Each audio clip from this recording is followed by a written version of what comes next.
시청자 여러분 안녕하십니까. 하루의 뉴스를 정리해드리는 YTN 뉴스나잇입니다.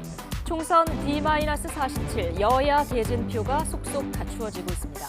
국민의힘은 관심을 모았던 마포를 우선 공천 지역으로 발표하면서 운동권 청산 구도를 명확히 했고 뒤늦게 속도를 올리고 있는 민주당 공천은 오늘도 파열음이 적지 않았습니다. 여의도 차르 김종인 전 비대위원장 이번엔 오렌지색 점퍼를 입고 개혁신당에 합류했는데 선거 소생술사 별칭 이번에도 통할까요? 전국 현안 잠시 뒤 나이트 포커스에서 집중 다뤄보겠습니다. 금요일 뉴스나이트 오늘의 헤드라인 보시고 본격 출발합니다.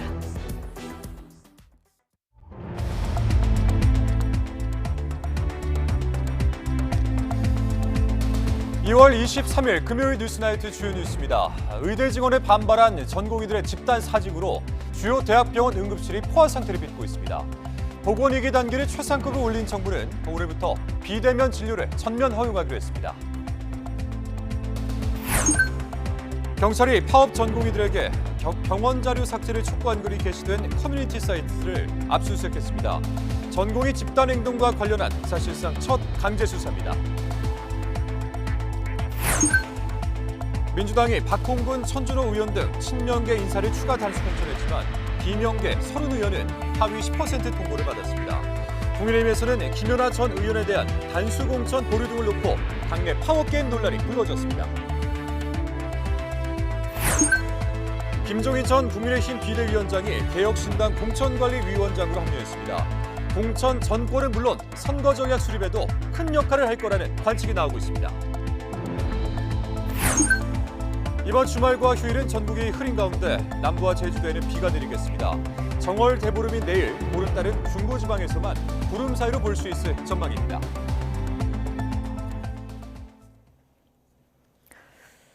현역 의원 평가 하위 10% 대상으로 통보받았다며 공개 반발한 더불어민주당 의원들이 대거 당내 경쟁자들과 경선을 치르게 됐습니다. 점수가 깎이는 불리한 조건인데 친문 핵심 임종석 전 대통령 비서실장의 공천 배제 기류와 맞물려서 긴장감이 감돌고 있습니다. 손효정 기자입니다.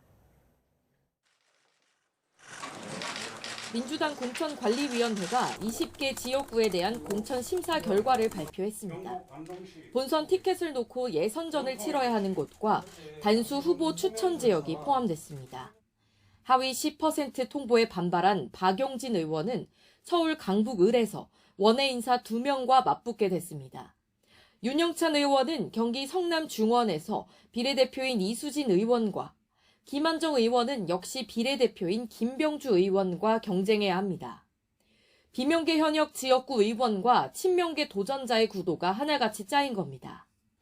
하위 10%는 경선 점수의 30%가 깎이는 만큼 지역구 사수까진 어려운 싸움이 예상됩니다. 서울 은평을의 강병원, 광진갑의 전해숙, 경기도 수원정의 박광원 의원 역시 예선전에서 친명계 인사들의 거센 도전을 받게 됐습니다. 후보 간 치열한 경선이 예상되는 핫코너 지역입니다. 은평구 을은 강병원 의원과 김우영 전 은평구청장. 반면 친명계와 주요 당직을 맡은 의원들은 대거 단수 후보로 공천됐습니다. 서울 중랑을의 박홍근, 강북갑의 천준호, 강서갑의 강선우, 은평갑의 박주민 의원 등이 이름을 올렸습니다. 성북갑의 김영백, 구로을의 윤건영 의원 등 일부 친문계 인사도 포함됐지만 친문 핵심 가운데 한 명인 노영민 전 대통령 비서실장은 충북 청주 상당에서 원외 인사와의 경선이 확정됐습니다. 당 지도부의 부인에도 공정성 논란이 계속되는 이유인데 임종석 전 대통령 비서실장 거취는 특히 뇌관으로 꼽힙니다. 임 전 실장을 서울 중성동갑에 전략 공천하지 않는 쪽으로 기울고 있기 때문입니다. 그런 상징적인 전사 같은 사람, 저는 그분이 가면은 이 지역이 가장 적합한 후보가 아닌가 생각합니다. 친문계 구심점 역할을 하는 임 전 실장의 공천 여부는 이르면 다음 주 초 결론 날 것으로 보이는데 결과에 따라 집단 반발로 이어질 수도 있습니다. 민주당은 이런 가운데 고 김근태 의원의 부인 인재근 의원이 불출마를 선언한 서울 도봉갑 후보로 친명계 안기령 부대변인을 결정하는 등 전략공천 후보 3명을 추가로 공개했습니다. YTN 손효정입니다. 네, 더불어민주당 홍익표 원내대표가 현직 강원도당 위원장인 김우영 전 은평구청장이 서울 은평을 경선 대상에 오른 데 대해서 이재명 대표와 최고위원들을 향해서 강하게 문제를 제기한 것으로 알려졌습니다. 민주당 원내대표실 관계자는 YTN 취재진에게 홍 원내대표가 오늘 비공개 최고위 회의에서 아직 사표 수리도 끝나지 않은 도당 위원장 출신 예비 후보를 경선에 내보내는 건 문제 아니냐고 비판했다고 말했습니다. 홍 원내대표는 어제 최고위 회의에선 일부 현역 의원들을 배제한 여론조사를 돌려 문제가 된 여론조사 업체를 당내 조사에서 제외해야 한다고 이재명 대표에게 요구한 것으로 전해졌습니다. 홍 원내대표는 또 현역 하위 20% 의원들의 평가자료 공개 문제와 관련해 이명백 공관위원장이 말을 손바닥 뒤집듯 했다며 참 실망스럽다고 비판했습니다. 홍 원내대표는 YTN과의 통화에서 어제 임 위원장에게서 현역 하위 평가 내용을 열람하게 해주겠다는 답변을 들었는데 오늘은 관련 당규에 따라 일체 공개할 수 없다고 선을 그었다면서 이같이 말했습니다. 그러면서 임 위원장이 공천 관리를 잘못하는 것 같고 관리의 섬세함이나 배려가 전혀 없다며 대단한 권력을 쥔 것처럼 하는 것을 정말 이해할 수 없다고 직격했습니다. 국민의힘이 친명 핵심으로 꼽히는 민주당 정청래 의원의 지역구에 대표적 운동권 출신 전향 인사인 하문경 민주화운동 동지회장을 전략 공천했습니다. 운동권 심판론을 전면에 내세운 당의 총선 전략과 맥이 닿아 있다는 분석입니다. 강민경 기자입니다. 김경률 비대위원의 불출마 선언 이후 안개 속에 있던 서울 마포을 여당 후보가 확정됐습니다. 민주당 정청래 의원 지역구 도전자로 하문경 민주화운동 동지회장이 낙점된 겁니다.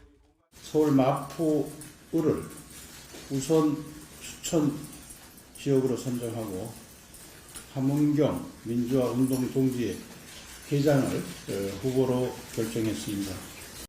함 회장은 1985년 서울대 삼민투 위원장으로서 미국 문화원 점거 사건 등을 주도했습니다. 이후 전향해 86 운동권 문화를 비판하는 데 앞장섰습니다.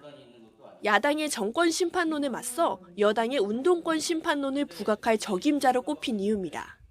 운동권이라는 과실, 운동권으로서의 어떤 영수증이나 청구서를 시민사회와 정치에 국민들에게 들이밀 수 있었던 사람은 정청래보다는 하문경이 훨씬 위입니다. 한동훈 위원장이 제동을 건 김현아 전 의원의 경기 고양정 당수 공천은 결국 취소됐습니다. 불법 정치자금 수수 의혹 등에 대한 지적을 당 공관위가 받아들인 겁니다. 친윤 핵심 이철규 의원은 문제 없다고 했던 터라 한 위원장과의 힘겨루기 논란이 불거졌습니다. 문제될 만한 특별한 사안이 발견되지 않았기에 선거 승리를 할 수 있는 후보자로 판단돼서 포함했다는 말씀을 드립니다. 물론 한 위원장은 파워게임엔 선을 그었지만 의견 차이 자체까진 부인하지 않았습니다. 서울 강남권과 TK 등 아직 발표하지 않은 강세 지역 공천을 놓고 신경전을 벌일 가능성이 있는 겁니다. 정치권에서는 국민의힘이 지역구 현역 의원 컷오프 등 민감한 사안 결정을 계속 미루는 걸 오늘 29일 쌍특검법 재표결 시점과 연관짓는 시선도 있습니다. 이탈표를 막으려는 것 아니냐는 건데 여당 지도부는 그렇지 않다고 반박했습니다. YTN 강민경입니다. 개혁신당이 이낙연 대표의 새로운 미래와 결별한 지 사흘 만에 김종인 전 국민의힘 비상대책위원장을 당의 공천관리위원장으로 임명했습니다. 새로운 미래는 내홍에 휩싸인 민주당 탈당파 영입에 공을 들이며 선면성 경쟁에 나섰습니다. 나혜인 기자입니다. 이준석 개혁신당 대표가 자신의 정치적 멘토인 김종인 위원장에게 공천 칼자루를 맡겼습니다. 이낙연 대표와 갈등 국면에서 제3지대 참여에 선을 그었던 김 위원장을 삼고초려 끝에 영입한 겁니다. 정무적 감각이 탁월하시고 무엇보다도 정책적인 능력 또한 매우 뛰어나신 분입니다. 무능력한 야당으로 인해서 묵과할 수 없는 상태에 있다는 것을 인지하신 것이 가장 큰 것 같습니다. 비례대표로만 5선 의원을 지낸 김 위원장은 2012년 19대 총선 때 새누리당 박근혜 비대위를 시작으로 거대 양당을 넘나들며 선거판 책사로 활동했습니다. 여야 좌우를 가리지 않고 위기에 빠진 정당에 활력을 불어넣었던 만큼 개혁신당 공천과 선거 전략 수립에 적잖은 역할을 할 것으로 보입니다. 지역구에 나가려고 지망하신 분들이 뭐 한 60-70명 정도는 이미 계시는데 더더욱 더 중요한 거는 뭐냐 하면은 당의 지지율을 빨리 올려야 돼요. 개혁신당과 갈라선 새로운 미래는 공천에 반발하는 민주당 현역 의원 영입에 본격 착수했습니다. 이르면 주말쯤 비명계 의원들의 집단 이탈이 현실화할 가능성에 주목하며 접촉을 이어가고 있습니다. 이낙연 대표는 민주당 탈당을 선언한 김영주 국회 부의장의 지역구를 콕 짚어 총선 홍보 전략을 소개하기도 했습니다. 진짜 민주당 새로운 미래라든가 영등포합의 새로운 미래라든가 이런 식으로 변용할 수 있게. 민주당 70년 역사는 물론 한국 정당사에 이런 막장 사천은 처음이라며 함께 대응하자고 제안했습니다. 이재명 사장에는 김대중과 노무현과 함께 만들어온 민주당의 역사, 민주당의 가치, 민주당의 정신은 남아있지 않습니다. 불의에 맞서 싸워야 합니다. 진짜 민주당을 외치며 본격 새 분리기에 나선 새로운 미래와 구원투수를 영입하며 선명성 경쟁에 뛰어든 개혁신당이 총선에서 어떤 성적표를 받아들지 주목됩니다. YTN 나인입니다. 전공의 집단 사직으로 인한 의료 차질이 커지는 가운데 전공의 빈자리가 큰 응급실은 포화 상태를 빚고 있습니다. 상급 종합병원에서 갈 곳을 찾지 못한 환자들이 2차 중형병원으로 몰리면서 연쇄적인 업무 과부하가 빚어지는 모습입니다. 조용성 기자입니다. 중앙응급의료센터 종합상황판에 응급실 빈자리가 거의 보이지 않습니다. 서울대학교 병원은 응급실 빈자리가 없고 소아응급실 병상도 남은 게 없습니다. 신촌에 있는 세브란스 병원도 응급실은 꽉 찼고 서울 성모병원은 27개 가운데 단 2자리만 남는 등 서울의 빅5의 응급실은 사실상 포화 상태. 환자들은 불안한 마음을 의사들을 향한 원망으로 쏟아냅니다. 국민을 담보로 해서 이렇게 의사들이 노상나같이 다는 영선지 모두고 이러면 안 돼. 국민들을 위해서 의사들이 있는 것이지 환자가 없으면 의사가 필요가 없잖아요. 응급실뿐 아니라 대형병원 수술과 진료 차질도 갈수록 심각해지고 있습니다. 서울 주요 대학병원 수술 취소는 초반 30% 수준에서 이제는 50%를 넘어선 곳까지 나오고 있습니다. 전공의 이탈이 길어지면서 상황이 점점 악화하자 정부는 상급 종합병원 대신 중형병원으로 갈 것을 호소하고 있습니다. 또 모든 의료 수요를 감당하기에는 부족할 수 있습니다. 비교적 병증이 가벼우신 분들은 정상 운영되는 가까운 병의원을 이용해 주시고 하지만 환자가 몰리기 시작한 2차 병원도 당직 의사가 없거나 인력 부족으로 도미노 진료 차질을 빚는 상황입니다. 대학병원에 입원 중인 환자분들은 보호자분들이 직접 응급실로 연락을 주고 있어요. 왜냐하면 이제 대학병원에서 예정된 그 날짜보다 좀 더 빨리 퇴원을 요구하고 있어서 의료 차질이 계속된다면 응급실에 찾아 헤매는 응급실 뺑뺑이가 아니라 진료 가능한 곳을 찾아다니는 병원 뺑뺑이까지 현실화하는 것 아니냐는 불안감이 커지고 있습니다. YTN 조용성입니다. 전공의들이 병원을 떠나면서 업무가 늘어난 간호사들이 대리 처방 같은 이 불법 진료에 내몰리고 있다는 주장이 나왔습니다. 대한간호협회는 기자회견에서 현장 간호사들의 피해 신고 사례 154건을 공개하고 전공의들의 복귀를 촉구했습니다. 이들은 체열이나 심전도 검사, 수술 보조나 봉합수술 등 전공의들이 맡던 업무를 떠맡고 있다고 호소했습니다. 또 초진 기록지나 진단서 등 각종 의무 기록을 대리 작성하거나 심지어 병동 내 교수 아이디를 이용한 대리 처방에 내몰린 사례도 접수됐습니다. 전공의 집단 사직으로 의료 차질이 점점 커지면서 정부가 보건위기 경보를 사상 처음으로 심각 단계로 격상했습니다. 환자 피해를 막기 위해 비상진료 체계를 최대한 가동해서 총력 대응에 나선다는 계획입니다. 김연아 기자입니다. 지난 20일 집단 사직서 제출 이후 병원을 떠난 전공의는 수련병원 94곳에서 8,800명을 넘어섰습니다. 조사 대상 병원 전공이 80%에 육박하는 인원으로 그만큼 해당 병원의 의료 공백은 커지고 있습니다. 환자 피해 신고센터에 접수된 수술 지원과 진료 거절 등 환자 피해는 200건에 육박하는 상황. 정부는 상황이 간단치 않다고 보고 보건의료재난 경보 수준을 최고 단계로 전격 격상했습니다. 오늘 08.10으로 보건의료재난 경보 단계를 위기 최고 단계인 심각으로 격상하였고 범정부 총력 대응 체계에 돌입하겠습니다. 먼저 의사 집단 행동이 종료되는 시점까지 병원급까지 비대면 진료를 전면 허용했습니다. 의료기관은 비대면 진료 시작을 위한 모든 절차를 없앴고 초진 환자도 진료 가능합니다. 상급 종합병원이 중증 응급 환자 진료에 주력하면서 중소병원 환자가 늘어나는 데 대처하기 위해서입니다. 더불어 모든 공공의료기관의 평일 진료 시간을 최대한 연장하고 주말과 휴일 진료를 확대하며 중증, 위급 환자 이송을 지휘하는 광역응급상황실 개소를 앞당겨 다음 달 초 4개 권역에서 가동합니다. 하지만 의협은 정부가 재난을 초래해놓고 중대본을 가동하는 건 코미디라며 자유와 인권을 빼앗기지 않은 인간다운 삶을 살기 위해 복귀할 수 없다고 주장했습니다. 정부는 의료개혁의 주요 목표는 전공의들이 더 나은 일터에서 일할 여건을 만드는 것이라며 소모적으로 갈등할 시간이 없다고 강조했습니다. 지금 즉시 환자 곁으로 복귀하고 대화를 통해 문제를 해결해 나가길 바랍니다. 지금도 늦지 않았습니다. 지금 이 순간에도 환자들이 여러분을 기다리고 있다는 점을 기억해 주시기 바랍니다. 보건의료 위기 사상 첫 심각 단계가 발령되면서 의사단체 집단행동에 대한 행정처분이 임박했다는 전망도 나옵니다. YTN 김연아입니다.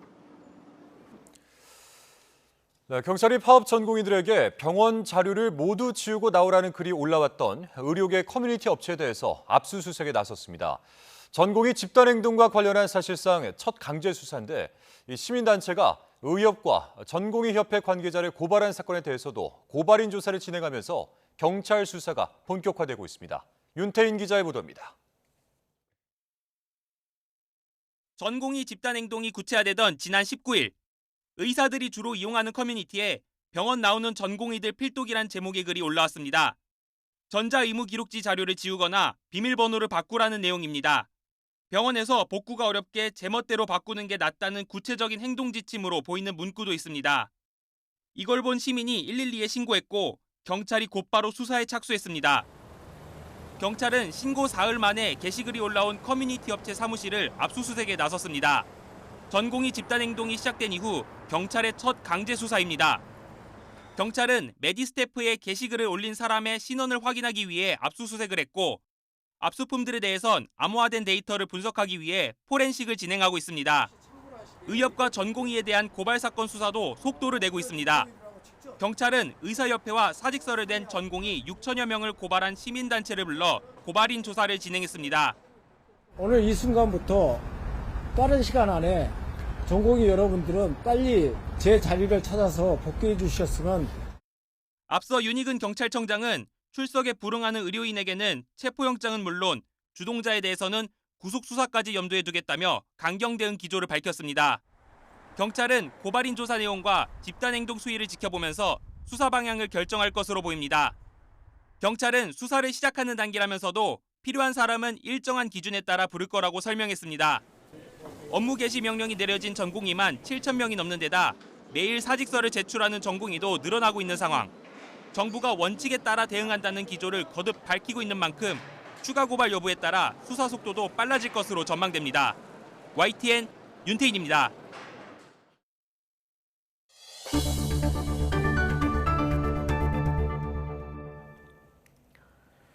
미국 물가 상승률이 시장 예상치를 크게 웃돌면서 기준금리 인하 시점이 늦어질 거라는 전망이 강해지고 있습니다. 이와는 달리 우리는 물가 상승세가 둔화하고 있지만 마냥 반기며 금리 인하를 서두를 수는 없는 상황입니다. 왜 그런 건지 이영원 기자가 취재했습니다. 최근 미국 시장을 강타한 건 물가 쇼크입니다. 지난달 소비자 물가는 2%대 진입 예상을 깨고 3%대로 치솟았습니다. 생산자 물가는 시장 전망치를 0.3%포인트나 웃돌았습니다. 이런 물가 불안은 금리 인하 신중론에 불을 지폈습니다. 실제로 다음 달 금리를 내릴 확률은 한 자릿수에 그쳤고 5월 인하 전망도 20%대로 내려앉았습니다.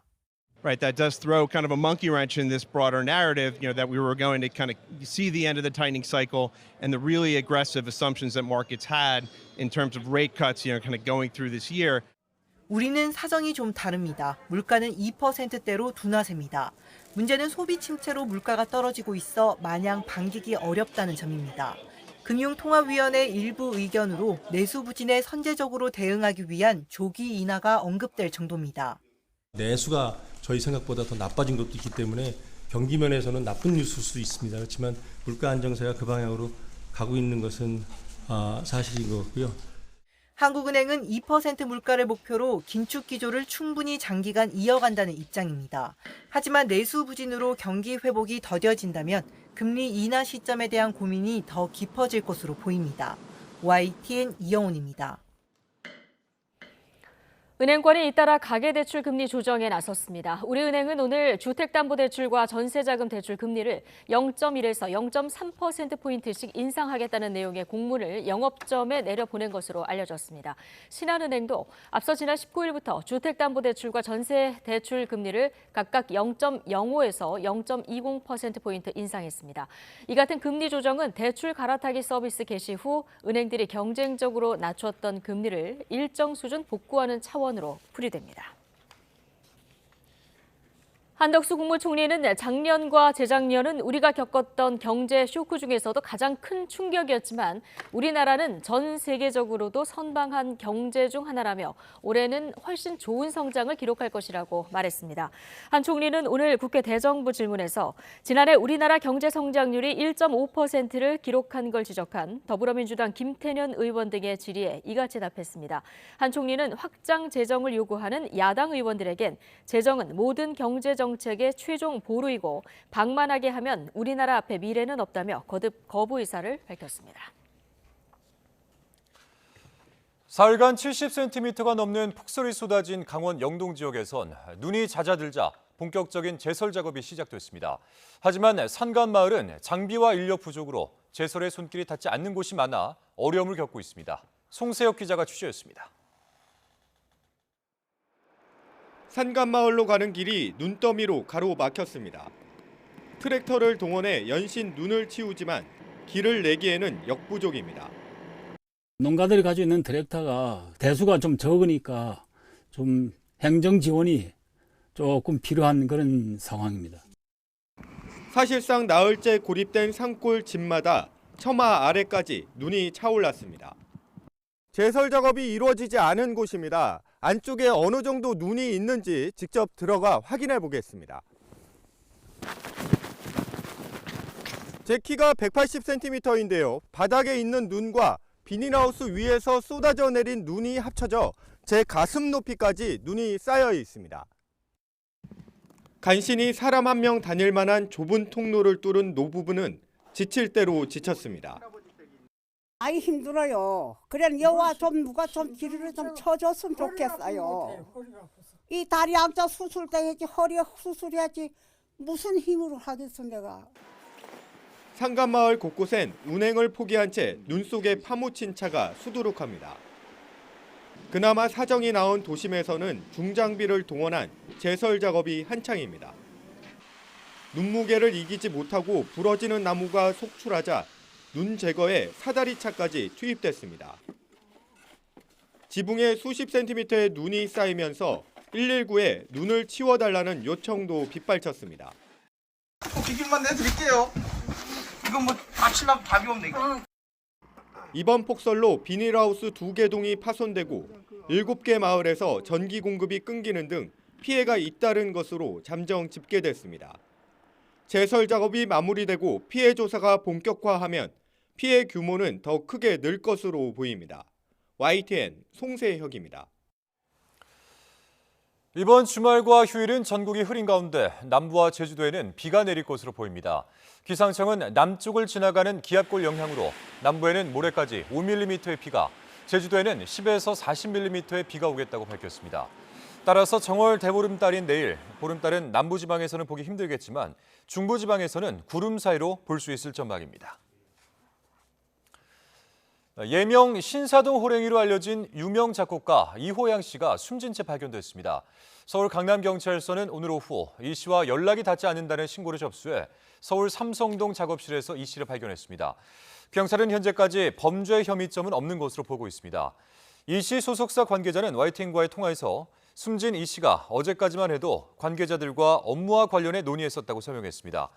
이 씨 빈소는 서울 성모병원에 마련됐습니다. 미국의 민간 달 탐사선 오디세우스가 달 착륙에 성공했습니다. 민간 우주선이 달에 내린 것은 세계 최초이고 미국의 우주선으로는 1972년 아폴로 17호 이후 약 52년 만입니다. 기정훈 기자가 보도합니다. 민간 기업의 우주선이 처음으로 달에 내렸습니다. 미국의 민간 우주기업 인투이티브 머신스는 미국 시각 22일 오후 달 탐사선 오디세우스가 달 착륙에 성공했다고 밝혔습니다. 착륙 위치는 달의 남극에서 300km쯤 떨어진 말라포트 A충 돌구로 2026년 유인 탐사선을 보낼 착륙 후보지 13곳 가운데 하나에서 가까운 곳입니다. I know this was a nail biter, but we are on the surface and we are transmitting and welcome to the moon. 미국의 우주선이 달에 내린 것은 1972년 아폴로 17호 이후 약 52년 만입니다. Today, for the first time in more than a half century, the U.S. has returned to the moon. 특히 민간 우주선의 달 착륙은 네 번째 도전만의 첫 성공입니다. 지난 2019년 이스라엘의 스페이스 1과 지난해 일본의 아이스페이스가 도전했지만 모두 착륙 과정에서 실패했고 지난달 미국의 또 다른 우주기업 에스트로보틱은 발사 직후 연료가 새면서 실패했습니다. 오디세우스는 지난 15일 오전 플로리다의 케네디 우주센터에서 스페이스 X의 로켓에 실려 발사됐습니다. 미 항공우주국 나사는 2026년까지 달에 유인 탐사선을 보낸다는 아르테미스 계획을 진행하고 있는데 달에 화물과 장비를 보내는데 민간 기업의 달 착륙선을 쓰겠다는 게 이른바 클립스 프로젝트입니다. This is the company's mission. They go off and make their lander, they buy a rocket, they design their mission, they get all their communications set up. We are just a paying cargo customer, really, just as if we were shipping a parcel to somebody's house. 오디세우스는 나사의 관측 탐사 장비 6개를 싣고 갔는데 나사는 이를 수송하는 대가로 1억 1,800만 달러, 약 1,573억 원을 지불합니다. 클립스에 참여하는 14개 기업들은 성공 단계에 따라 금액을 받게 되며 나사가 지급하기로 한 총액은 2028년까지 최대 26억 달러, 약 3조 4,600억 원에 달합니다. YTN 기정훈입니다.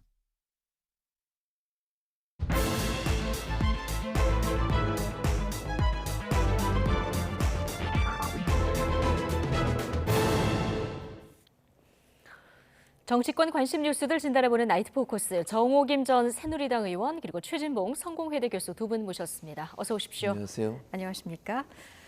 자, 총선 40여일 앞두고 여야 대진표가 속속 완성되고 있죠.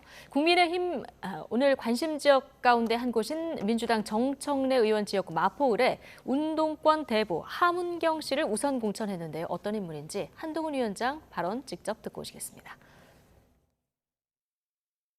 정청래와 하문경을 한번 비교해 보시죠. 진짜 운동권에서 네임드롭 과실을 따먹을 수 있었던 사람, 학원했던 정청래입니까? 그 유명한 하문경입니까? 운동권으로서의 어떤 영수증이나 청구서를 시민사회와 정치에 국민들에게 들이밀 수 있었던 사람은 정청래보다는 하문경이 훨씬 위입니다. 그런데 하문경은 횟집을 하고 살았잖아요. 정청래는 그걸 계속 울거먹으면서 정치를 자기들 것인 양 주고받고 있는 중심이 되고 있습니다. 네, 정청래 의원 대항마로 하문경 민주화 운동 동지회장. 자, 운동권 대부로 알려진 인물인데 전향을 해서 이제 횟집도 운영한 이런 경력이 있는 인물입니다. 자, 국민의힘에서 운동권 심판론을 계속 내세우고 있는데 이 구도를 조금 더 강화했다 이렇게 보면 될까요? 아마 운동권을 청산하기 위해서 더 센 운동권 출신을 공천했다라는 의미인 것 같습니다. 네. 그런데 지금 여기 YTN이 자리하고 있는 이 지역도 아마 마포 을일 것으로 알고 있는데 주민들은 사실은 운동권, 더 센 운동권보다도 마포 을의 지역 현안에 더 관심이 많지 않을까 이런 소각장 문제 그렇습니다. 소각장을 포함해서 생각이 들고요. 그다음에 이제 사실 정청래 의원이 운동권에서 정치에 입문해가지고 다선을 함으로써 한동훈 비대위원장이 주장했듯이 과실을 많이 따먹은 거는 네. 사실일지 모르겠는데 이 운동권의 대부인 하문경 씨 같은 경우는 횟집을 했던 것도 맞고 전향한 것도 맞고 또 얼마 전에 후쿠시마와 관련해서 과학과 괴담을 분리해서 과학적으로 볼 때 후쿠시마의 오염수를 방출하는 것이 그렇게 위험한 것이 아니다라는 또 주장을 한 인물이고 또 지난 대선에서 윤석열 후보를 지지했던 인물인 것은 맞는데 네. 그런데 이제 하문경 후보도 이젠 후보죠. 사실은 정치권에 상당히 많은 횟수로 문을 두드렸던 건 사실입니다. 네. 자, 마포을 정청래 의원이 이제 3선을 한 곳이고 지역구를 굉장히 탄탄히 다져놨다 이런 평가가 많이 나오는 지역이라서 국민의힘 입장에서는 굉장히 험지인데요. 지금 여기에 하문경 카드를 썼습니다. 이 개인 경쟁력 마포을에서 어떻게 보시는지 하고 지역구 경쟁력뿐만 아니라 전체 선거 판도에는 어떤 영향이 있을 거라고 보십니까? 일단은 지역구에서는 상당히 어려운 싸움이 될 거예요. 네. 하문경 후보에게는. 네. 그러니까 본인은 도전자 입장이고 말씀하신 것처럼 정청래 의원이 사실은 지역구를 잘 다지고 있다고 평이 나 있기 때문에 도전자 입장에서는 쉬운 도전은 아니죠. 그럼 본인은 뭐 열심히 해야 되는 거죠. 그리고 뭐 누가 될지는 아무도 모르는 거니까요. 네. 뚜껑을 열어봐야 되는 거니까 하문경 후보 입장에서도 열심히 뛸 수밖에 없는 상황이라는 생각이 들고요. 일단 이게 선거판에 크게 영향을 미칠 가능성은 저는 낮다고 봐요. 그러니까 이게 지역구에서 정말 지역민들의 관심과 지역민들의 선택을 받아야 되는 거니까 거기서 열심히 뛰는 것밖에 방법이 없고 예. 하문경 씨가 어쨌든 뭐 본인이 전향을 했다고 표현했는데 어쨌든 이제 국민의힘에 가셔서 활동을 하시는 거니까 뭐 두 분 다 예전에 뭐 학생운동 했으니까 또는 뭐 운동권에 있었으니까 그게 문제다 저는 그렇게 보진 않아요. 뭐 어떤 선택을 하든 그건 본인의 선택인 거니까요.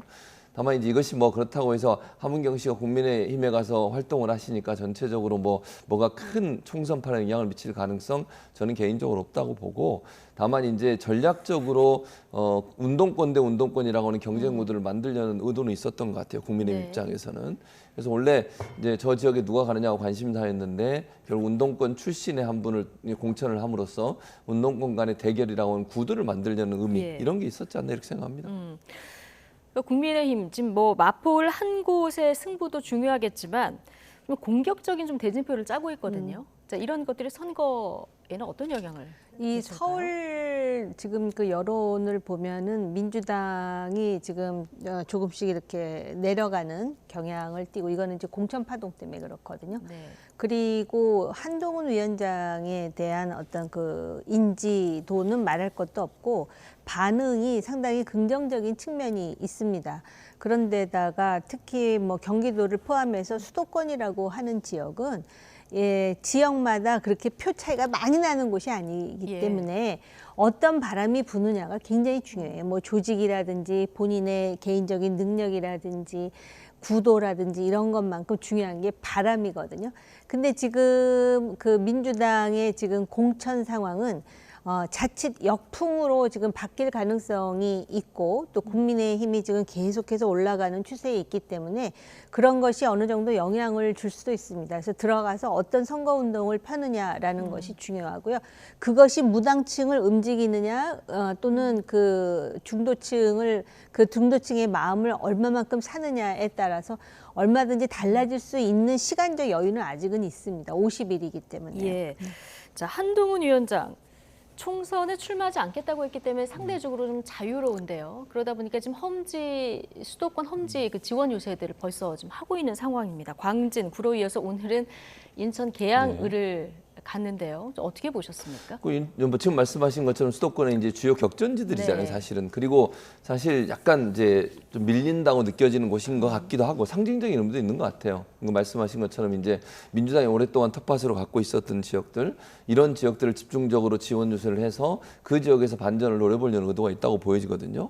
그리고 지금 현재로서는 이제 관심이 집중되는 것은 계양 같은 경우야 뭐 이재명 대표하고 지금 원희룡 전 장관이 격돌을 하기 때문에 전국적 관심사가 될 수밖에 없죠, 여기는. 네. 본인은 출마하지 않지만 어쨌든 본인을 대신해서 원희룡 전 장관이 출마를 하는 거니까 그런 점에서 본다면 이곳의 승리는 사실은 엄청난 파급 효과가 있어요. 만약 승리를 한다고 하면. 네. 그 패배는 또 엄청난 이제 부작용이 있을 수도 있고요. 그런 점에서 본다면 올인을 해야 되는 상황이라고 저는 봐요. 그러니까 예. 본인은 불출마 선언해서 직접적으로 이재명 대표와 대결할 수 없지만 어쨌든 이제 국민의힘에서 공천을 받아서 나가는 원희룡 장관 입장에서는 국민의힘을 대표해서 어쨌든 경쟁을 하는 거잖아요. 네. 그것에서 어느 정도 유의미한 성과를 내는 것 자체는 한동훈 비대위원장의 성과와 연관될 수 있기 때문에 그런 점에서 보면 좀 더 적극적으로 이 지역을 더 많이 방문할 가능성은 있다 이렇게 생각합니다. 예.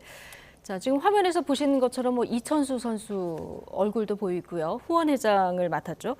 그리고 윤영선 전 당협위원장 처음에 이제 경선에 대해서 좀 불만을 표시를 했는데 이 공천에 대해서 자, 지지 선언을 한 상황입니다. 다 이제 함께 모여서 지금 움직이는 이런 모습을 볼 수 있는데 한동훈 위원장 오늘 여기 출격해서 저렇게 구름 인파를 몰고 다녔습니다만 어쨌든 인천 계양을이라는 곳도 국민의힘으로서는 험지 아닙니까? 네. 예. 그런데 험지인데요. 네.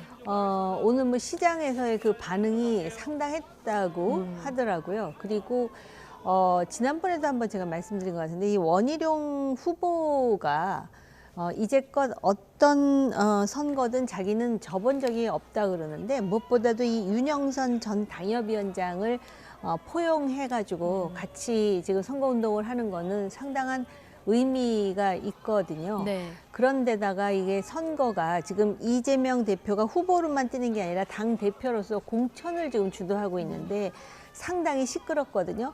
그러다 보니까 자기 지역에서 선거운동 하기도 어려울 정도로 지금 당 공천에 매몰되지 않을 수 없는 상황이란 말이죠. 그런데다가 또 계양을이 가지고 있는 현안들이 있어요. 네. 그렇기 때문에 만약에 그 한동훈 원희룡 콤비네이션으로 해가지고선 저 지역에서 변화를 일으켜가지고 예를 든다면 선거가 격전지가 아니라 오히려 국민의힘에게 유리한 상황이 되면은요. 그거 자체는 총선 구도뿐만 아니라 몇 년 후에 있을 대선 구도까지도 바꿀 수 있는 계기가 될 수가 있어요. 그래서 예. 이게 정치는 생물이라 그러고 아직 시간이 많기 때문에 오히려 지금 그런 스스로의 함정을 지금 이재명 대표가 파고 있는 상황이에요. 그래서 이게 임계점까지 달하느냐 아니면은 여기서 민주당이 어떤 그런 그 반전을 모색하느냐에 따라서 상당히 달라질 수가 있는데 지금 국민의힘은 어찌됐든 공중전뿐만 아니라 지금 그 지상전에 가서도 시장을 돌면서 상당히 나름대로 그 바람을 만들기 위해서 애를 쓰는 모습이에요. 네.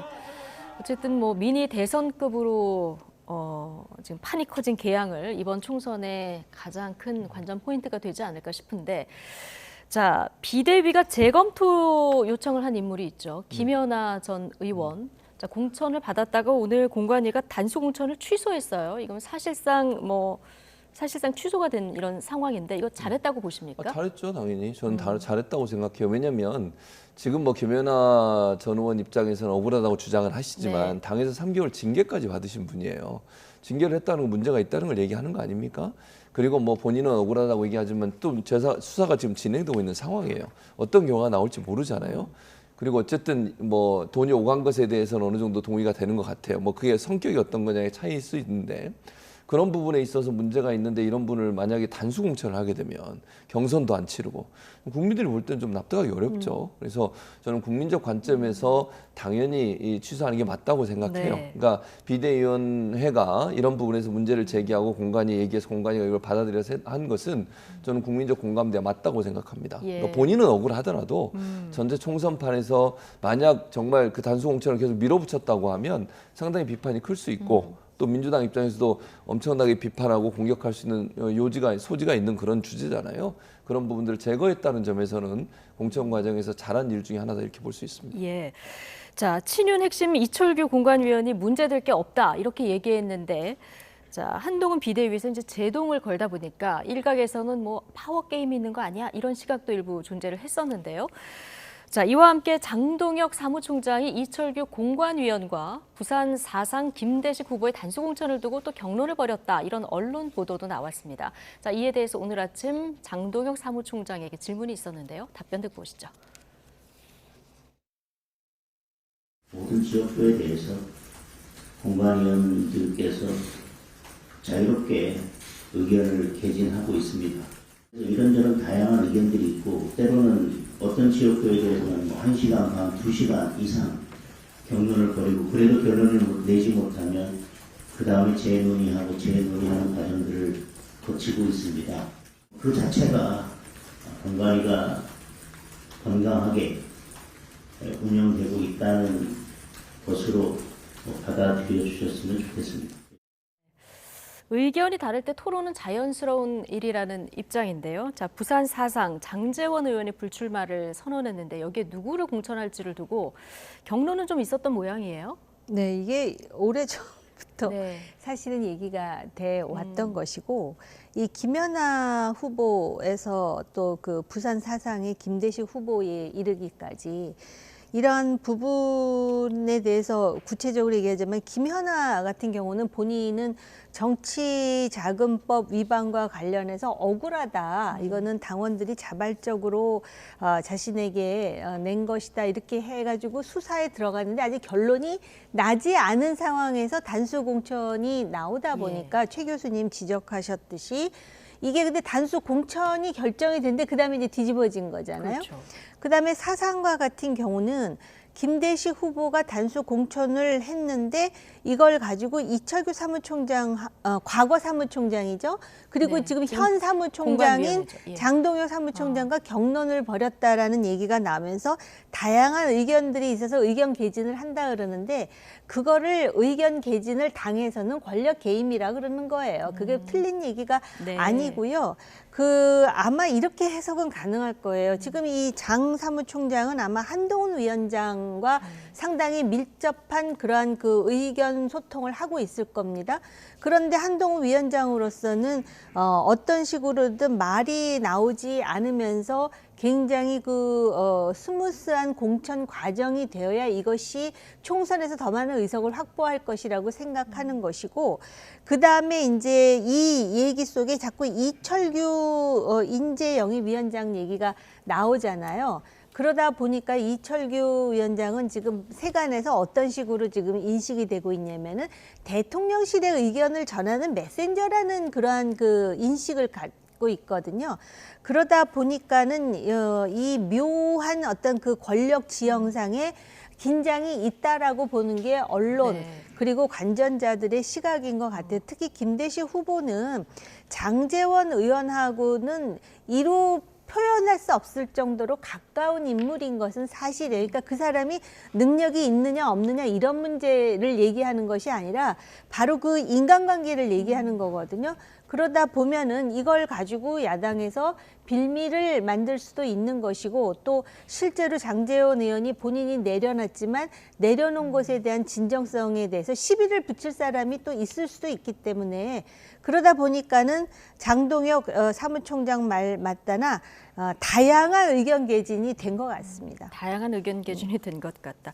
자, 공천 과정이 좀 매끄럽게 보이는 것, 이것도 중요하다는 말씀을 중간에 네. 해주셨는데, 자, 국민의힘에서는 현역 불출마도 이어지고 있습니다. 어제는 충남 홍성 예산의 홍문표 의원 4선인데요. 36년 전에 낙선 경험으로 내가 감점을 받는다는 걸 알았는데 이게 부당하지만 나 경선 안 하겠다 포기 선언을 했고요. 오늘은 TK에서 첫 현역 불출마 선언도 나왔고 경기도에서도 현역 의원이 불출마하겠다 이렇게 선언을 했는데 의미를 어떻게 보십니까? 그러니까 일단 이제 홍문표 의원 같은 경우는 이제 약간의 불만을 표현하시면서 사실은 좀 사퇴를 하셨어요. 네. 왜냐하면 강승규 전 수석이 지금 거기에 출마를 준비하고 있는데 강승규 수석은 지금 선거법으로 홍 의원이 고발까지 해놨어요, 선관위에. 예. 왜냐하면 뭐 대통령 시계 돌림 문제, 그다음에 대통령실에 방문할 때 뭐 식사비 이런 문제가 논란이 돼가지고. 근데 어쨌든 그럼에도 불구하고 자기가 판단할 때, 홍문표 의원이 본인이 판단하실 때는 경선을 해봐야 이길 가능성이 없다고 판단하신 것 같아요. 네. 일단 이제 강승규 전 수석이 대통령실에 근무한 경력도 있고 또 윤핵관을 알려주고 있기 때문에 거기서 이길 가능성이 없고 특히 아까 말씀하신 것처럼 30% 감점을 받거든요, 지금. 네. 이분이 이제 13대, 16대까지 4번의 낙선을 했는데 그게 이제 감점 요인이 돼버렸어요. 왜냐하면 누를 그렇게 만들었거든요, 국민의힘에서. 그래서 아마 제가 볼 때는 본인이 그런 과정에서 안 될 거를 이미 예측했던 것 같고 이런 상황에서 계속 버티는 것이 무슨 의미가 있을까 이런 생각을 하지 않았을까. 그래서 여기에 대한 답을 듣지 못했다는 아쉬움을 표명하면서도 그러면서 그만두셨고 이게 나머지 윤두현, 최춘식 의원도 저는 마찬가지라고 봐요. 이분들이 지금 보면 특히 이제 TK 지역 같은 경우에는 새로운 인물인데 새로운 인물을 아마 이게 공천할 것 같은데 네. 그 인물들이 대체로 대통령실에 근무 경력이 있거나 검찰 출신이 아닐까 하는 예상이 되고 있잖아요. 그러니까 버텨서 내가 이걸 얻을 수 있다고 하면 끝까지 한번 도전해 보겠지만 본인들이 생각할 때 그럴 가능성이 좀 낮다고 생각하면 괜히 그렇게 해서 밉보이는 것보다 이번에 좀 희생하는 모습 보여서 다음을 모색하는 그런 과정으로 가지 않을까 이런 생각이 듭니다. 예. 국민의힘 공천은 강남권 그리고 TK 공천의 핵심 아니겠습니까? 네. 앞으로 여기 뭐 현역 의원들 불출마 선언이라던가 아니면 뭐 컷오프되는 의원들 얼마나 될지도 관심인데요. 글쎄 제가 뭐 일일이 다 챙겨보진 않았는데요. 보니까 컷오프 되기 전에 지금 불출마 선언하는 거 아닌가? 네. 그런 느낌은 들어요. 왜냐하면은 요번에 출마하면 여기는 출마하면 당선되는 곳입니다. 특히 경산 같은 곳은 얼마 전까지만 해도 최경환 전 의원이 상당한 의지를 불태우고 있다라는 이야기가 들렸는데 과연 경선에 누구를 공천할 것인지 왜냐하면은 지금 말씀드리기는 조심스럽지만 박근혜 전 대통령이 대구에서 이번 총선에 얼마만큼의 어떤 목소리를 낼 것인가, 영향력을 행사할 것인가, 내지는 가까운 사람 중에 누가 출마할 것인가에 대해서 아직까지 드러난 게 아무것도 없어요. 근데 이제 나올 얘기들 중에 하나예요. 전혀 박근혜 전 대통령의 측근은 단 한 사람도 안 나올 것이다라고 단정하기 지금 힘든 시점이라는 것입니다. 그리고 지금 민주당하고 다른 점은 예를 들어서 하위 몇 %다 내지는 불출마를 권고했다 하게 되면 민주당의 경우는 어쨌든 개별적으로 상당히 반발하거든요. 왜냐하면 거기는 친명과 비명, 친명과 친문이라는 그 선이 분명하기 때문에. 그런데 국민의힘의 경우에는 뭐 그것이 점수가 됐던 뭐가 됐든 간에 불출마로 나오든지 아니면은 재배치로 나오든지 그러다 보니까는 크게 이야기가 나올 것 같지는 않으나 결과적으로 보면 아니 그럼 물갈이는 몇 명이나 한 거야 이렇게 하면은 아니 이 당이 지금 혁신을 하는 게 맞아? 이런 소리를 들을 가능성은 열려 있죠. 예, 좀 지켜볼 대목이고요. 자, 국민의힘 위성정당 국민의 미래 오늘 출범을 했는데요. 당대표를 누가 맡을까 여러 가지 인물들이 이제 거론이 됐었는데 그렇습니다. 그분들은 아니고 국민의힘 당직자가 임명이 됐어요. 그러니까요. 좀 이례적이죠. 예. 일반적으로 볼 때는. 왜냐하면 말씀하신 것처럼 사실 처음에 그 당을 만들 때 누가 대표를 할까 관심이 많았는데 인요한 전 혁신위원장도 거론이 됐었고요. 김혜지 지금 의원도 거론이 됐었는데 그분들이 아니고 당직자, 국장급 당직자가 맡았습니다. 아무래도 이제 여러 분석들이 나오고 있는데 저도 그 분석에 대체로 동의하는데요.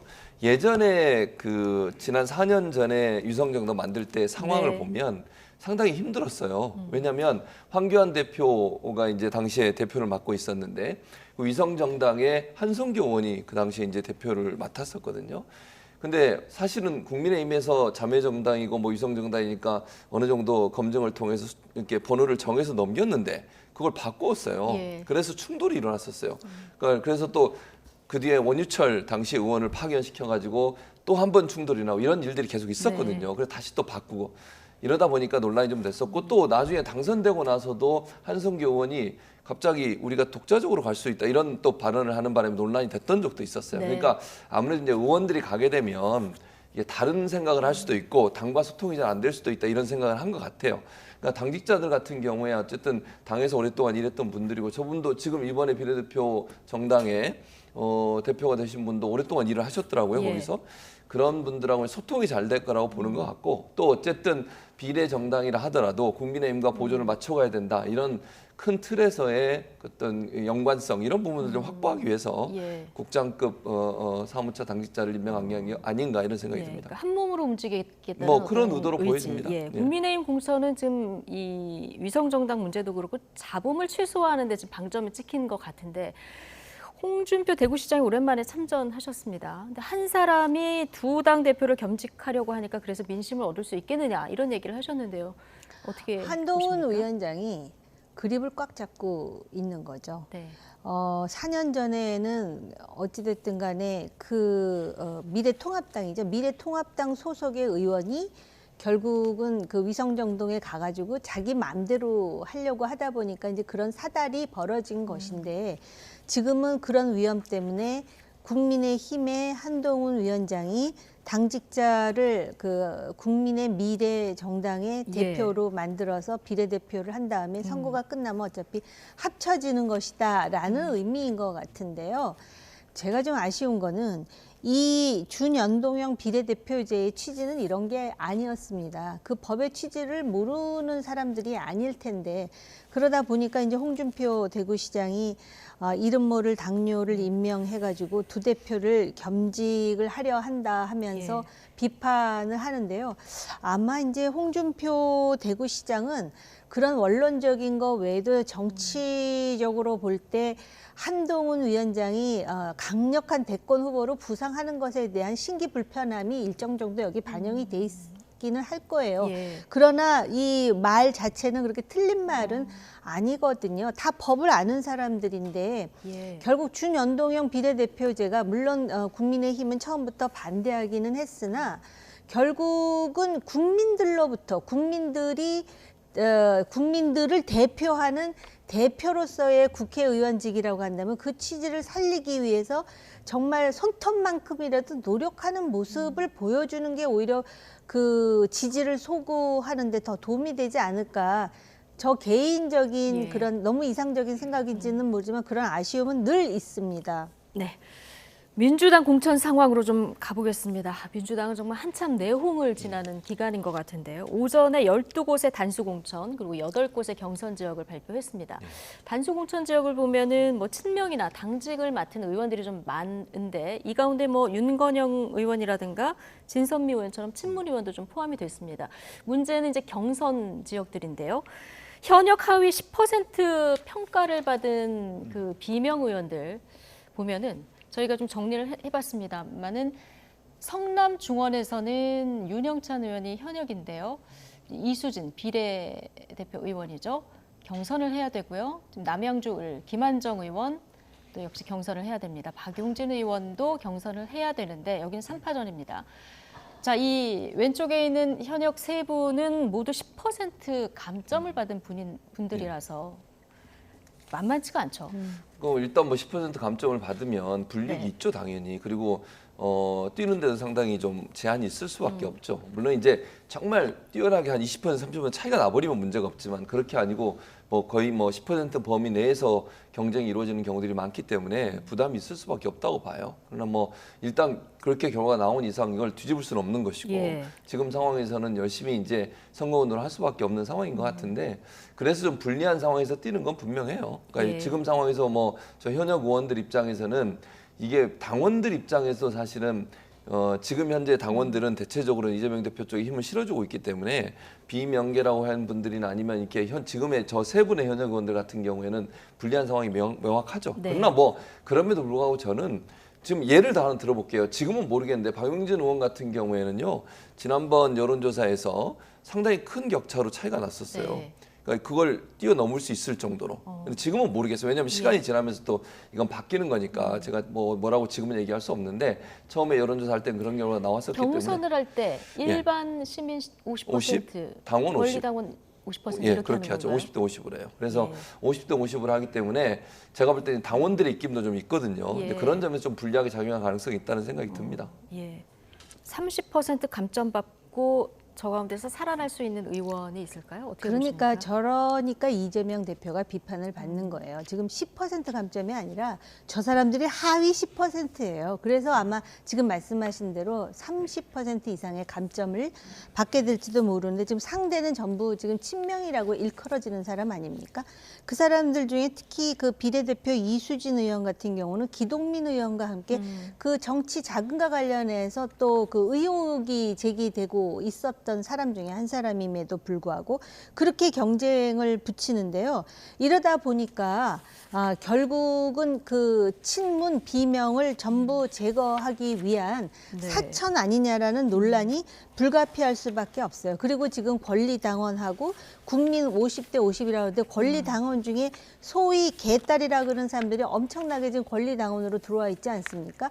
그게 어떻게 국민의 눈높이예요. 이거는 상식적으로 제가 지금 제3자의 입장에서 말씀을 드리는 거거든요. 그리고 이제 간간히 여기다가 윤건영 그다음에 뭐 고민정, 진선미를 집어넣었다 그러는데 제가 듣기로는 그 강동갑 같은 경우도 처음에 딴소리가 나오다가 지금 이런 비난이 나오니까 이렇게 해가지고 마치 또 그 상당히 객관적인 그런 어떤 평가를 한 것처럼 그러는데 일단 공관위원장이 자기가 책임을 진다 그랬는데 누가 왜 10% 하위 10%에 있는지조차 본인이 이유를 잘 대지를 못하는 데다가 지금 저 문제와 관련해서 당의 원내대표가 상당히 의미심장한 발언을 지금 하고 있습니다. 예. 홍익표 원내대표의 그 발언들 저희가 정리했는데 미리 좀 보고 가실까요? 그러면 네. 홍익표 그 원내대표가 이재명 대표하고는 좀 결이 다른 이런 얘기를 하고 있어요. 예. 그래서 반응들을 얘기하고 있는데 네. 자, 이명백 위원장 어제 현역 하위 평가 열람하게 해주겠다고 하더니 오늘은 당규에 따라서 공개할 수 없다고 해서 말을 손바닥 뒤집듯 해서 매우 실망스럽다.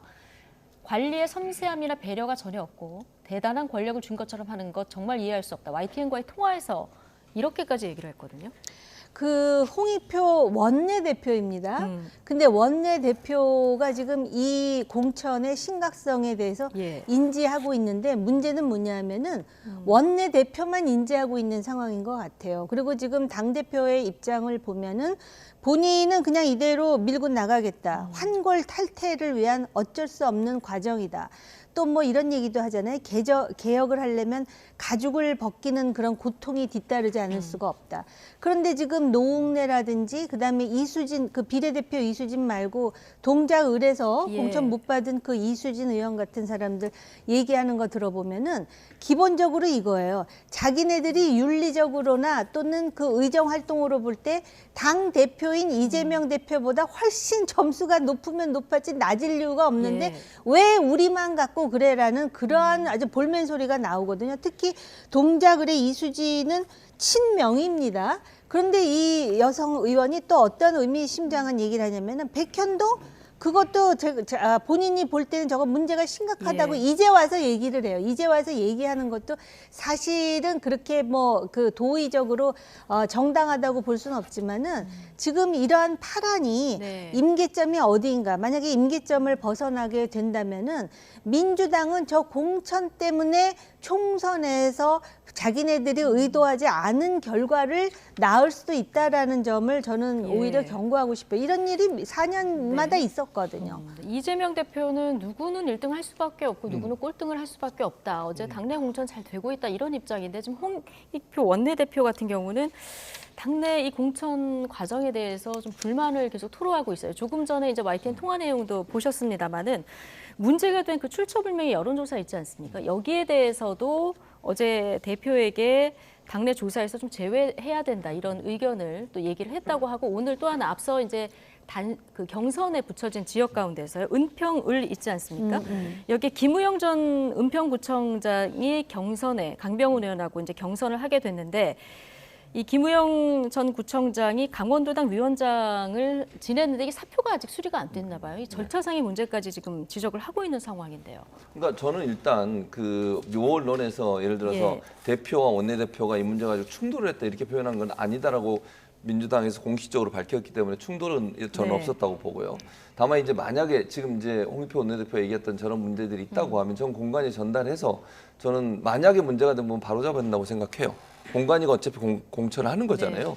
예를 들어서 뭐 저는 어제도 다른 방송에서 그런 얘기 한 적이 있었는데 개인한테는 공개해도 된다고 생각해요. 이게 예를 들면 전체적으로 공개하면 문제가 될 수 있지만 본인이 본인 점수를 보겠다는데 그것마저도 못 보게 하는 건 저는 좀 문제가 있다고 생각해요. 뭐 예를 들면 다면 평가가 있어서 다른 의원이 자기를 어떻게 평가했나에 문제가 있다고 하면 그 이름 지우고라도 보여줄 수 있는 거잖아요, 전체적으로. 그래서 본인이 본인 점수를 보겠다는 것마저도 막는 것은 약간 저는 좀 이해가 안 되는 지점이 있어요. 그래서 만약 공관위원장이 말을 바꿨다고 하면 그 부분에 있어서는 좀 절충이 필요한 상황이라는 생각, 개인적으로 생각이 있고요. 또 하나 만약에 지금 아까 김우영인가 그분 같은 경우도 사표가 수리되지 않았는데 그런 행동을 했다면 그건 공관위 다시 검토를 해봐야 돼요. 왜냐하면 뭐 나중에라도 문제가 있으면 바꿀 수 있는 거잖아요. 아직 공천이 끝난 게 아니니까. 그래서 만약에 지금 홍익표 원내대표가 얘기했던 것처럼 본인이 지역위원장을 맡고 있는 거를 완전히 끝나지도 않고 사표가 수리되지 않는데 다른 지역구에 출마를 한다. 이건 좀 말이 안 되는 거잖아요. 이런 부분들은 제가 볼 때 공관위에서 다시 검토를 해서 정말 맞다고 하면 이 부분에 대해서는 어떤 다른 절차들을 밟아야 된다고 생각을 해요. 자, 뭐 공천 불만에 대해서 이명백 공관위원장은 통합에 중점을 두고 있다. 오늘 이렇게 얘기를 하면서 그 대표적 인물이 노영민 전 실장이라고 했는데 노영민 실장 뭐 단수 공천은 아니고요. 경선 받을 기회까지는 오늘 준 이런 상황입니다. 지금 민주당의 뇌관이 하나 남아있는 거는 임종석 전 비서실장을 본인이 원하는 중성동갑에 공천을 줄까 이 부분인데요. 경선이라도 하게 해줄까 이 부분인데 오늘 안규백 공관위원장 얘기를 들어보면 줄 것 같지 않기도 하고요. 어떻게 할 것 같습니까? 안 주죠. 안 주려고 지금 그러는 거예요. 그런데 이제 정말 이러다가는 대표의 정치적 생명에 위기가 오겠다라고 생각하기 전까지는 안 주겠다라는 일관성 있는 의도로 지금 이렇게 하고 있는 거예요. 그래서 노영민 실장 같은 경우 이제 경선을 시킨다는 거잖아요. 그리고 그 이전에 뭐 지금 누굽니까? 그 윤건영이라든지 고민정, 뭐 진선미 해갖고 공천 주잖아요. 그거는 오히려 임종석 실장은 안 주겠다라는 의지예요. 제가 볼 때는. 오히려 저는 그렇게 봐요. 그리고 지금 보면은 저 공관위원장이 아무 힘도 없는 것 같아요. 제 생각은. 저분 되게 훌륭한 정치학자였어요. 근데 사람 하나를 정치판에다가 모셔가지고 저 양반이 책임져야 될 일을 한 건 아닐 것 같은데 왜냐하면은 여론조사도 성남의 모처에서 했다 그러죠. 거기다가 지금 그럼 누가 저런 평가를 했나 봤더니 무슨 뭐 최강욱 또 누구야 윤미향 변호했던 변호사들이 그 안에 들어가 있느니 그런 게 지금 언론 보도에 나오고 있지 않습니까? 그런 상황에서 정성평가가 뭐 몇 점 되지도 않는다는데 그럼 저 사람들 꼬박꼬박 입법 활동하고 출석했다 그러는데 도대체 어디서 점수가 깎였다는 것인지 그러니까 그 김성환이라는 사람이 얘기하잖아요. 작년에 체포 동의안 가결할 때쯤 평가했는데 그때 아마 친명계에서 친명이 아닌 사람들 점수를 다 후려친 것 같다. 알겠습니다. 그런 얘기를 하고 있지 않습니까? 이 부분은 녹취를 준비해 놔서 뒤에 따로 띄어서 한 번 더 얘기를 하도록 하고요. 하위 평가를 받은 의원들 셀프 공개도 오늘 또 이어졌습니다. 비명계 5선 서른 의원이 오늘 하위 10%에 내가 들어갔다. 자, 이렇게 내가 통보를 받았다면서 기자회견을 자처했는데 발언 듣고 오시죠. 이재명 대표가 아닌 국민을 위한 민주당을 지키고자 했다는 이유로 민주당의 본연의 가치를 다잡고 정신을 지키고자 앞장섰다는 이유로 하위 10%에 밀어넣었습니다. 이것이 비명 횡사이며 사천 아닙니까? 이재명 대표의 얼굴을 상임위원장에서 본 것이 손에 꼽힙니다. 질의와 법안 발의는 얼마나 하셨습니까? 본회의는 제대로 출석하셨습니까? 자신과 측근의 범죄를 비호하기 위해 민주당을 이용한 것 이외에 민주당의 국회의원으로서 국민과 민주당을 위해 어떤 일을 하셨습니까? 네.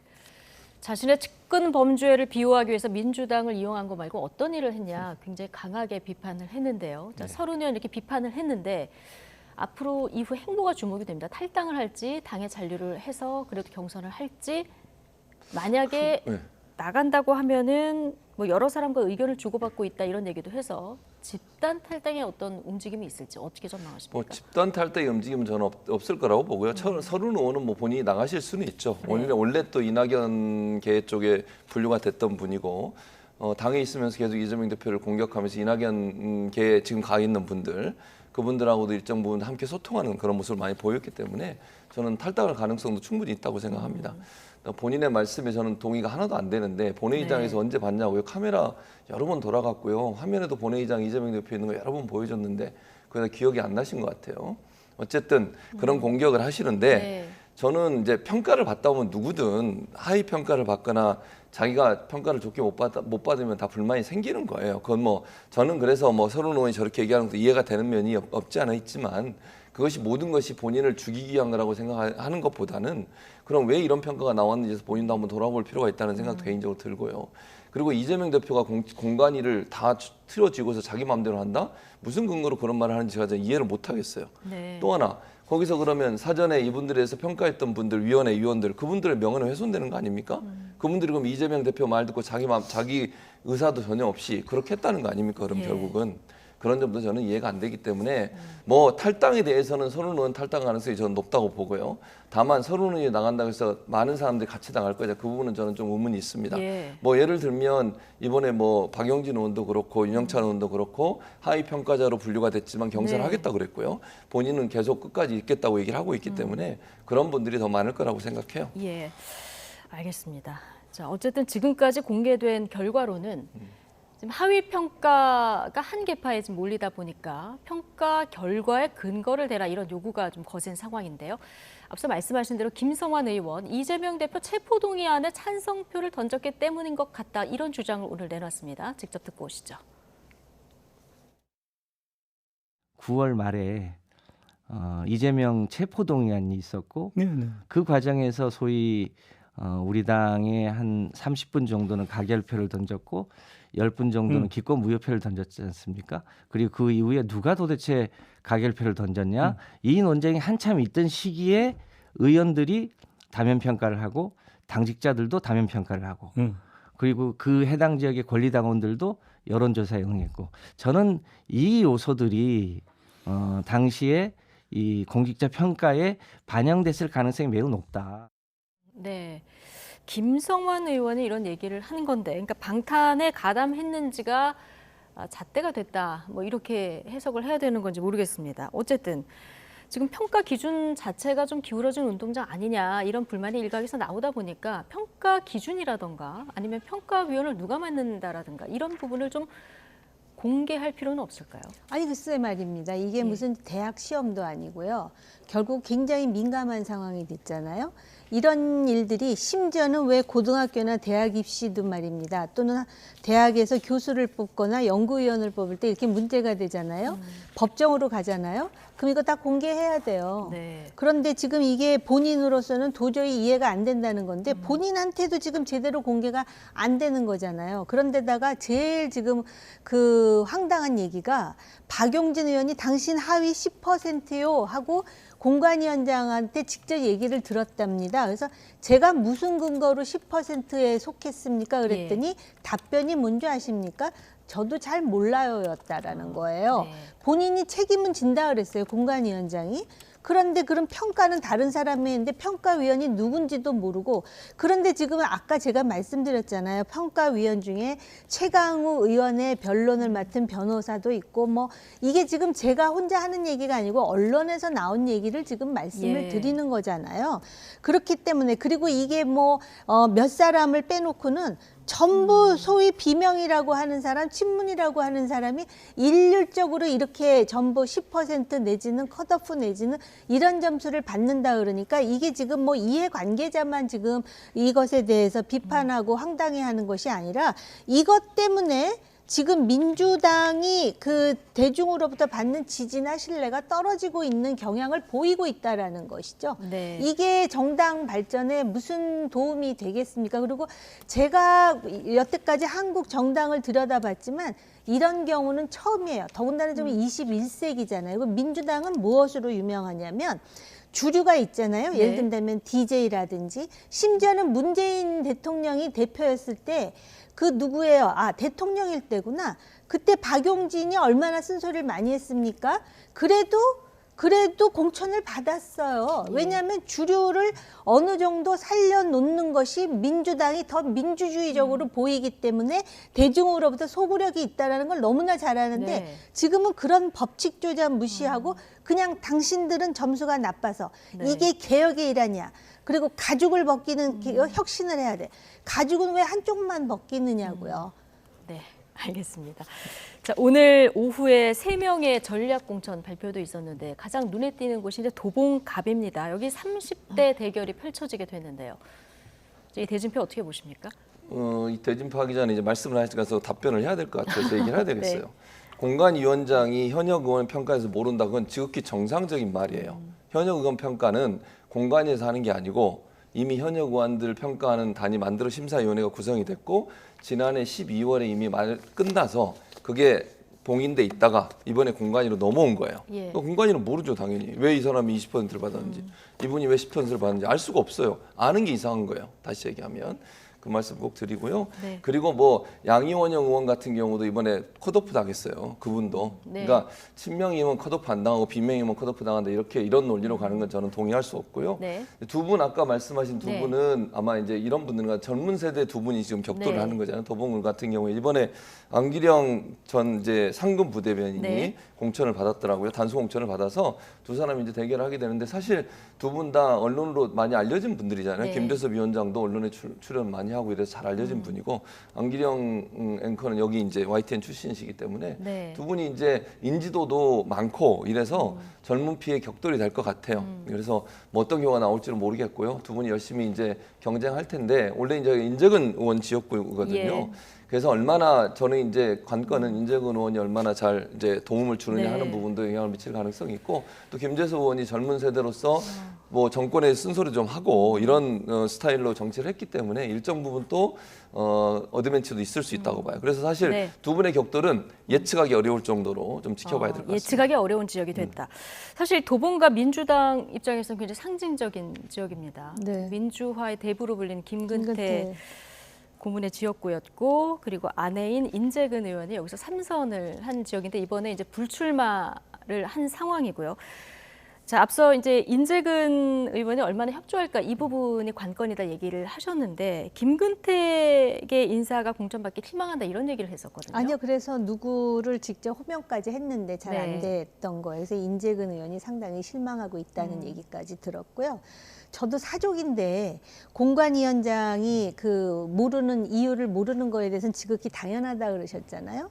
그랬는데 어떻게 공관위원장도 모르는데 당대표가 문학진 전 의원한테 전화했고 당신 여론조사했는데 이거밖에 안 나오니까 그만두라 그래갖고 지금 문학진 의원이 여기저기서 얼마나 많은 인터뷰를 하고 있습니까? 모르려면은 공관위원장뿐만 아니라 똑같이 모르고 그러니까는 일관성과 객관성이 있어야죠. 그게 안 되니까 지금 비판을 받는, 제가 비판하는 게 중요한 게 아니에요. 지금 그거 자체가 민주당의 지지도에 반영되고 있다는 걸 다시 한번 말씀드립니다. 아니 그러니까요. 지금 짧게? 여론조사 얘기는 그게 현역 의원들 평가의 여론조사 결과인지 아니면 추후에 경쟁력 결과에서 여론조사 결과인지는 확인될 수가 없어요. 그러니까 이재명 대표가 연락을 했다고 하는 것은 아마도 여론조사 결과들을 쭉 보니까 경쟁력이 떨어진 부분이 있으니 거기에 대해서 얘기해서 다른 곳으로 옮겨달라고 얘기하거나 아니면 컷오프 될 수 있다고 얘기한 것 같고요. 아니, 얼마나 그쪽하고 가까우신지 제가 모르겠는데 여론조사 관련해서도 공개되지 않은 여론조사에 대해서 그것도 정확하지도 않은 여론조사에 대해서 그렇게 말해가지고 아니. 문학진 의원은 친명으로 사고로 알려졌음에도 불구하고 지금 그게 얼마나 논란이 되고 있고 문학진 의원의 발언 때문에도 지금 이재명 대표 체제하에 공천에 상당히 문제가 있다라는 문제의식이 확산되고 있다라는 말씀 제가 드리는 거예요. 언론에서 이렇게 만드는 건데 그게 저는 사실이라고 보지 않아요. 언론을 그렇게 매도하시면 어떡합니까? 아니 여론조사 결과에 대해서 당에서 자체적으로 분석해서 대표에게 얘기해서 대표가 그걸 전화해서 그분들에 대해서 좀 이선 후퇴를 해달라든지 예를 들면 뭐 한동훈 비대위원장도 마찬가지지만 어떤 지역에 있는 분들 다른 곳으로 옮기게 하거나 아니면 좀 다른 곳에 출마해 주세요 요청하는 것은 다양한 검토를 통해서 당에서 이루어지는 당에서 거잖아요. 했는지 성남팀에서 했는지 아니 그거는 모르잖아요. 뭐 조정식 사무총장 그랬다 그러더라고요. 대체로 했다 그러는데 그 대체로라는 수식어 때문에 또 논란이 아니 되고 그거는 있다라는 그러니까 말씀을 말꼬리를 잡으시는 드립니다. 거고 말꼬리를 잡는 게 아니고 지금 여론조사 있는 대로 언론에 있는 대로 그대로 자, 말씀을 여기까지요. 드리는 거예요. 여기까지. 아니 그게 여론조사라고 어떻게 어디서 언론에 있는 대로 말씀을 드리는 것이고요. 혼자서 공관위원장이 판단해서 책임을 질 얘기하지 것이면 본인이 마시라는 알고 얘기를 해야지 뭘 알겠습니다. 아니 언론의 자유가 모르시잖아요. 있는 방송에 나와서 그렇게 말씀하시면 아니 본인도 마찬가지예요. 제가 뭘 말을 잘못했다고 그러세요? 지금 언론에 있는 대로 얘기를 하고 언론 아니 그러니까 보도대로 언론의 객관적으로 보도가 얘기를 100% 하는 맞다는 건데. 말씀도 하시면 안 된다고 대변을 생각해요. 하시지 마시고요. 객관적으로 아니 대변이 얘기를 하시라는 아니에요. 거죠. 객관적 얘기를 하는 그러니까 거예요. 객관적으로 저도 얘기를 하는 아니 거예요. 그러니까 제 얘기도 들으시고 본인 얘기 하시면 아니 돼요. 본인 얘기는 충분히 들었습니다. 무슨 아니 저도 얘기인지. 충분히 들었어요. 그래서 제 얘기할 얘기를 기회를 충분히 말씀을 아니 드리는 저희가 거예요. 얘기할 기회를 주셔야 될 거 아니 아니에요. 얘기 충분히 본인 말만 계속 하셨잖아요. 하시면서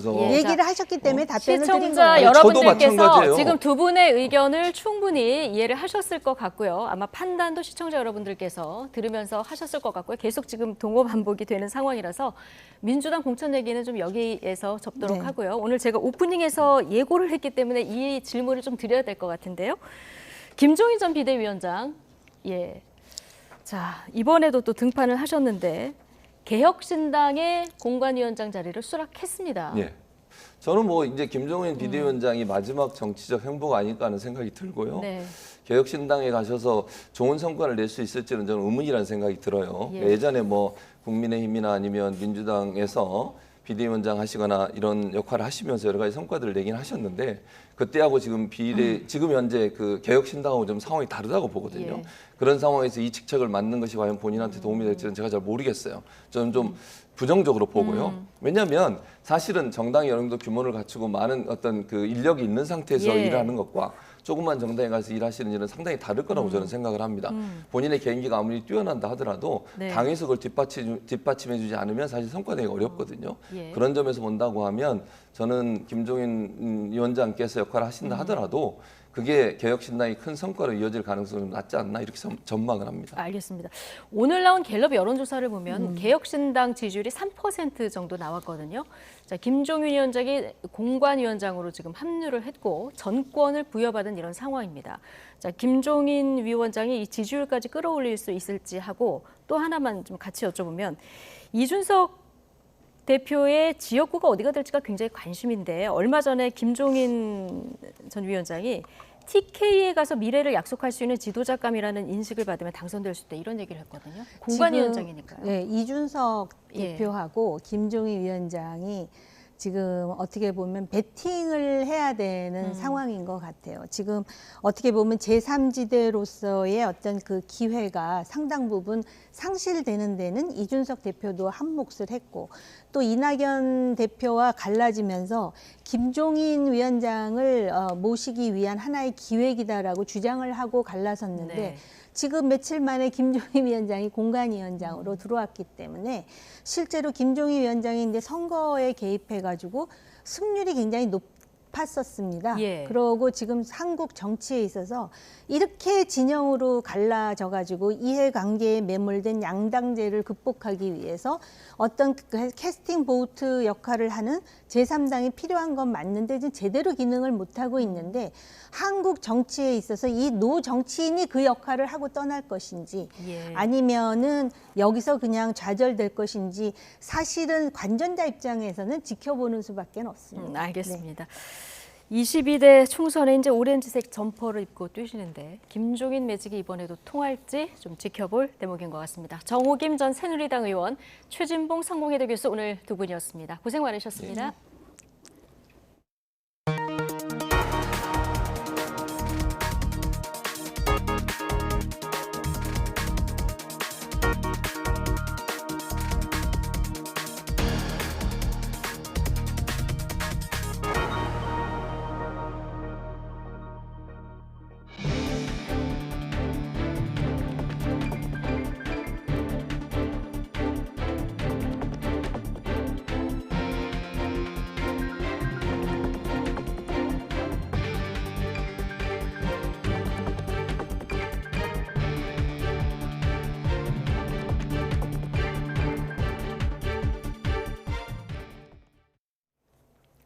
네, 전공의들이 근무지를 떠난 지 나흘째로 접어들면서 치료 일정이 불투명해지자 환자들 불안도 갈수록 커지고 있습니다. 예정됐던 입원 치료가 취소돼 이틀 연속 대구와 서울을 오가며 외래 항암 치료를 받는 경우까지 생기고 있습니다. 하루하루 애타는 암 환자들의 이야기 신기혜 기자가 취재했습니다. 대구에 사는 정모 씨는 난소암으로 투병 중인 아내의 항암 치료를 위해 이틀째 서울에 올라왔습니다. 보통 2박 3일 입원 치료를 받는데 갑자기 변경돼 외래 진료처럼 하루 만에 주사를 맞고 돌아가야 합니다. 전공의들이 병원을 이탈하면서 입원 상태로 치료를 진행하기 어려워진 겁니다. 심지어 병원에서 사전 안내도 하지 않아 첫날은 치료도 못 받고 그냥 돌아가야 했습니다. 생각지도 못한 일정 변경으로 인해서 우리 하는 생계에도 지장이 생기고 대구에서 서울까지 왕복 500km. 한 번 오갈 때 6시간 넘게 운전하는 수고로움은 참을 수 있지만 아내의 건강이 걱정입니다. 더구나 다음 치료 일정은 또 언제 어떻게 달라질지 몰라 마음이 무겁습니다.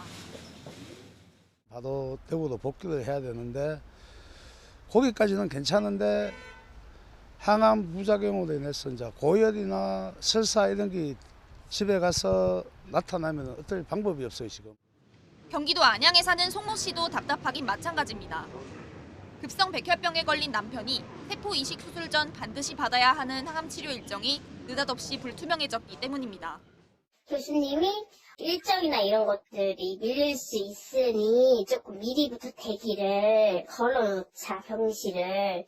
이런 상황인 거고, 이식센터에서는 언제 되냐라고 물어봤는데 이제 파업이 계속되고 하니 그거를 확실하게 말을 못하겠다. 하루라도 빨리 수술받고 싶지만 의료계 집단 행동이 길어지면 남편의 치료 일정도 꼬일 수밖에 없습니다. 환자 단체들은 환자들의 생명을 인질로 잡아서는 안 된다며 전공의들의 현장 복귀를 촉구하고 있습니다. 종착점이 없는 인질극을 벌이면서 그 안에 있는 인질 옆에 있는 환자나 환자 보호자는 이게 언제 끝날지 언제 시작할지도 모르는 그 안에 갇히면서 생업조차도 지금 다 포기해야 되는 상황이 와버렸어요. 의료 현장의 공백이 길어지는 가운데 환자와 보호자들은 언제쯤 정상적으로 치료받을 수 있을지 근심이 깊어지고 있습니다. YTN 신기혜입니다. 전공의들의 빈자리를 대신하고 있는 간호사들이 불법 의료 행위에 대한 법적 보호 장치를 촉구하고 나섰습니다. 의료 공백이 장기화될 조짐이 보이면서 이번 주말이 고비가 될 것으로 보입니다. 신지원 기자가 보도합니다. 의사들이 의대 정원 확대에 반대하며 파업에 나섰던 지난 2020년. 당시 병원에 남아 환자를 돌보던 간호사들은 의료 인력 부족으로 불법 의료 행위에 내몰린 지 오래라며 법적 보호 장치를 촉구했습니다. 의사들은 딱 잘라 얘기를 합니다. 저는 처방을 내라고 지시한 적이 없습니다. 결국 간호사에게 모든 책임이 전가되는 것입니다. 따라서 환자의 안전에도 막대한 피해를 줄 수밖에 없습니다. 4년이 흐른 지금도 간호사들은 똑같은 상황에 처해 있습니다. 전공의를 대신해 환자에게 체열이나 봉합 수술을 하고 처방과 의무 기록을 대리 작성하는 등 업무 과중에 시달리고 있습니다. 당장 눈앞에 환자 넘어갔잖아요. 그러면 할 줄 아는 것도 해놔야 되잖아요. 몇 분이 일단 올 때까지 하는 거죠. 어느 정도에서 넘기고 나면 그때 이제 현실 인지가 되는 거죠. 아, 내가 돌이킬 수 없는 강을 넘었구나. 나중에 나한테 법적으로 뭐 하면 나 걸리겠구나. 전공의들이 떠난 지난 20일부터 사흘간 대한간호사협회에는 154건의 불편사항이 접수됐습니다. 특히 진료보조훈련을 받은 PA 간호사들보다 이런 업무가 익숙하지 않은 일반 간호사들의 불편 신고가 많습니다. 끝까지 의료 현장을 지키겠다는 간호사들을 더 이상 불법으로 의료 현장으로 내모는 일은 선진국 대한민국에서는 사라져야 합니다. 정부는 간호사들이 할 수 없는 의료 행위를 정리해 위임 불가 행위로 행정명령을 내리고 의료 공백 위기에 대응하고 있는 간호사들의 수당 지원과 의료사고 책임 경감책을 마련하기로 했습니다.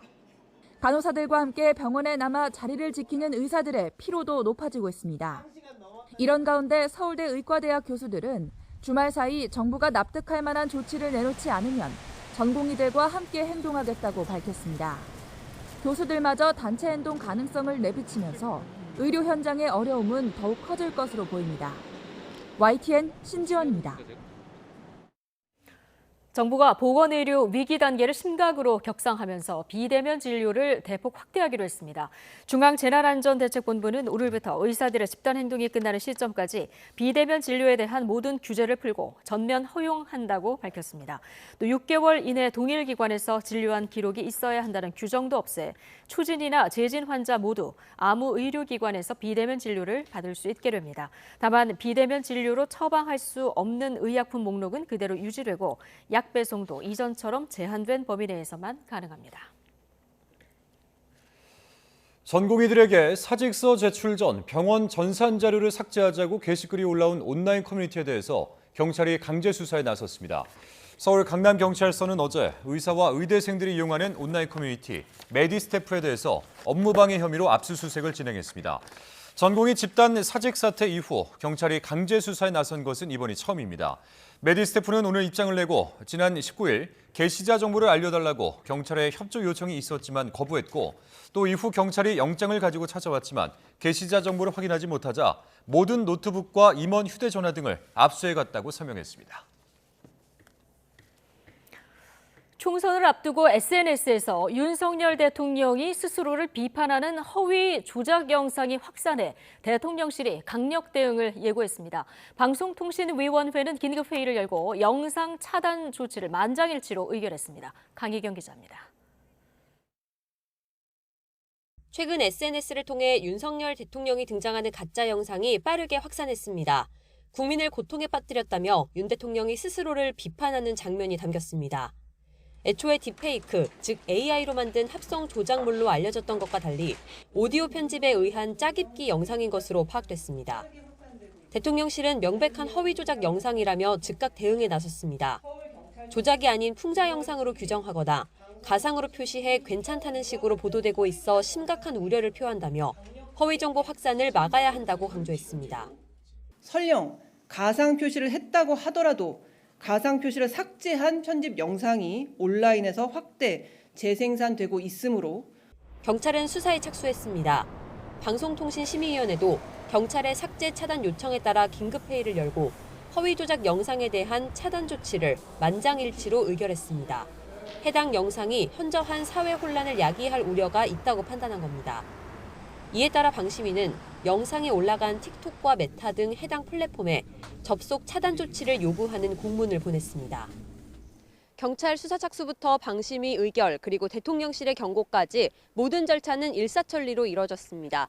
대통령실은 민주주의에 꽂힌 총선을 앞두고 허위 조작 영상이 확대 재생산돼선 안 된다며 앞으로도 강력히 대응할 방침이라고 강조했습니다. YTN 강희경입니다. 국민의힘이 오늘부터 이틀 동안 총선 지역구 후보 결정을 위한 1차 경선을 진행해 모레 결과를 발표합니다. 수도권과 충북, 충남, 제주 등의 지역구 19곳이 대상인데 서울에선 양천갑과 동대문갑 등이 포함되어 있습니다. 2차 경선은 오는 26일부터 이틀 동안 지역구 25곳을 대상으로 진행해 28일 최종 후보자를 공개합니다. 또 지역구 16곳에서 실시하는 3차 경선은 오는 28일부터 시작되고 결과는 다음 달 1일 발표됩니다. 더불어민주당 이재명 대표는 오늘 공천 배제 가능성에 반발하며 단식 농성에 들어간 노웅래 의원을 찾아 35분 동안 면담했습니다. 당 대표실 관계자는 면담 뒤 기자들과 만나 노 의원은 자신의 지역구를 전략 지역으로 지정한 결정은 부당하다며 이 대표에게 철회를 요청했다고 전했습니다. 이에 대해서 이 대표는 상황이 엄중하고 개인의 입장을 모두 고려하기 어려운 형편이고 금풍수수 문제는 사실이기에 당이 엄중하게 다룰 수밖에 없음을 양해해달라고 답했습니다. 오늘 4월 총선이 불과 40여일 앞으로 다가왔지만 여야의 선거구 획정 협상은 여전히 평행선입니다. 마지노선으로 여겨졌던 오는 29일 본회의 처리도 불투명해 보입니다. 이준엽 기자가 전해드립니다. 민주당은 지난해 12월부터 석 달간 이어온 협상을 무르고 선거구 획정위원회가 제안한 원안으로 되돌아가자고 여당에 최후 통첩했습니다. 그동안 획정위 안대로 전북에서 한 석을 줄이는 대신 부산 한 석도 줄일 것을 요구했지만 국민의힘이 받아들이지 않을 거라고 판단한 겁니다. 당대표와 당내에서 여러 고민 끝에 저희는 다소 손해를 보더라도 원칙을 지키면서 가자 해서 그냥 선관위 획정안을 원안 그대로 받자라고 제안을 했습니다. 획정위 원안에는 인구가 줄어든 6개 선거구를 합치고 유권자가 많은 6개 선거구는 나누는 내용이 담겼습니다. 서울과 전북에서 각각 한 석이 줄고 인천과 경기는 한 석씩 늘어나는 게 핵심입니다. 인구수만을 기준으로 하다 보니 속초, 철원, 화천, 양구, 인제, 고성 등 무려 6개 시군을 하나로 묶는 이른바 공룡선거구가 탄생합니다. 4,900제곱킬로미터, 서울 면적의 8배에 육박합니다. 특히 강원 지역은 전체 8개 가운데 4개 지역구의 구획이 바뀌어 강원 다수 의석을 가진 여당은 반대하고 있습니다. 민주당은 강원도와 경기 북부 지역 인구 감소 위기를 외면하고 지방 해체를 가속화시키는 선택에 대해 책임져야 할 것입니다. 유권자들의 혼란을 막기 위해 강원과 서울 종로, 중성동 등 현행 지역구를 유지하기로 한 4곳도 여야 협상한 대로 획정할 것을 요구하고 있습니다. 기존의 합리적인 안으로 만든 겁니다. 여야 간에. 그 합리적으로 조정한 것을 다 무시하고 비합리로 돌아가겠다는 처사가 이해할 수 없는 거죠. 하지만 민주당 역시 여당에 일방적으로 유리한 합의 사항만 반영할 수는 없다며 맞서고 있어서 접점을 찾는 게 쉽지 않습니다. 야당이 제기하는 문제에 대해서는 하나도 고려하지 않으면서 자기 자신의 욕심만 차리고 나머지는 모르겠다는 식의 이런 무책임한 태도로 일관하고 있고. 선거구 획정은 법정 시한은 물론 획정위에서 마지노선으로 제시한 재외선거인 명부 작성일도 넘긴 상황입니다. 2월 임시국회 마지막 본회의인 오는 29일에도 처리되지 않으면 역대 최장 지각이라는 오명을 뒤집어쓸 수 있다는 우려마저 나오고 있습니다. YTN 이준엽입니다. 한덕수 국무총리는 김건희 여사의 도이치모터스 주가 조작 연루 의혹과 관련해 계좌가 있다고 해서 조작했겠느냐고 반문했습니다. 한 총리는 오늘 국회 대정부 질문에서 김 여사 의혹을 거론한 민주당 오기영 의원의 지적에 이같이 답했습니다. 이어 그 사안은 이미 민주당에서 고발해 수사를 진행하고 있고 법무부 장관을 지휘 라인에서 배제하고 특수부 검사들 수십 명이 집중 수사를 했는데도 아무 처리가 없었던 사건이라고 강조했습니다. 이른바 청담 등 술자리 의혹을 보도한 유튜브 매체가 의혹 제기에 발단이 된 첼리스트를 민사소송 증인으로 신청했습니다. 더 탐사 강진구 전 대표 측은 오늘 서울중앙지방법원에서 열린 동영상 삭제와 손해배상 청구 소송 첫 변론 기일에서 사실 입증을 위해 첼리스트 등 제보자들을 증인으로 신청하겠다고 밝혔습니다. 재판부는 신청할 경우 증인으로 채택하겠지만 실제 소환 여부는 장담할 수 없다고 설명했습니다. 첼리스트 측도 사건 이후 신변 보호를 요청할 정도로 시달려 직장을 그만두고 해외에 머물고 있다면서 관련 소송 증인으로 출석하기 어려울 수 있다는 입장을 냈습니다. 몬테네그로에서 검거된 지 11개월 만에 미국으로 송환이 결정된 권도형 테라폼랩스 대표가 여전히 한국행을 주장하고 있습니다. 우리나라보다 미국에서 재판받을 경우 훨씬 가혹한 형벌을 받을 수 있기 때문인데 100년 이상의 실형 선고 가능성까지 거론됩니다. 보도에 김철희 기자입니다. 테라루나 폭락 사태의 핵심 인물인 권도형 테라폼랩스 대표가 지난해 3월 몬테네그로에서 체포되자 미국과 우리 정부는 권 씨 신병을 넘겨받기 위해 동시에 범죄인 인도를 청구했습니다. 현지 법원은 검거 11개월 만에 권 씨를 미국으로 송환하기로 하면서 우리 정부 요청을 기각한 근거는 밝히지 않았습니다. 만약 권 씨가 한국으로 보내져 재판을 받았다면 어떤 처벌을 받았을까? 부당 이득액이 4,600억 원, 국내 피해자도 20만 명에 달해 중형 선고를 피할 순 없지만 미국보단 상대적으로 처벌이 약합니다. 대법원 양형 기준을 살펴보면 심각한 조직적 사기 범죄를 저지른 경우 11년 이상 실형을 선고하도록 권고하고 있습니다. 권 씨에게 적용될 특정 경제범죄 가중처벌법이나 자본시장법의 경우 피해가 50억 원 이상으로 크면 5년 이상 유기징역 또는 무기징역까지 선고할 수 있습니다. 하지만 우리 법원이 권 씨에게 법정 최고형인 무기징역을 선고할 가능성은 희박하고 경제사범 최고형량인 징역 40년 선고를 예상하는 법조계 의견이 많습니다. 가상자산의 증권성 등 다룰 쟁점이 많은 데다 경제범죄에 무기징역이 선고된 전례도 없기 때문입니다. 실제 1조 원대 펀드 사기를 저지른 김재현 전 옵티머스 자산운용 대표 역시 금융사기로 징역 40년, 별도 횡령으로 징역 3년을 선고받고 복역 중입니다. 우리나라가 여러 죄를 한꺼번에 저지른 경우 가장 무거운 죄를 기준으로 처벌하는 가중주의를 택한 데서도 처벌 수위가 갈립니다. 미국은 개별 범죄마다 형을 매긴 뒤 모두 더하는 병과주의를 채택하고 있는데 사기와 시세조종 등 8개 혐의로 기소된 권 씨에게 100년 이상 징역형이 선고될 가능성이 제기되는 건 이 때문입니다.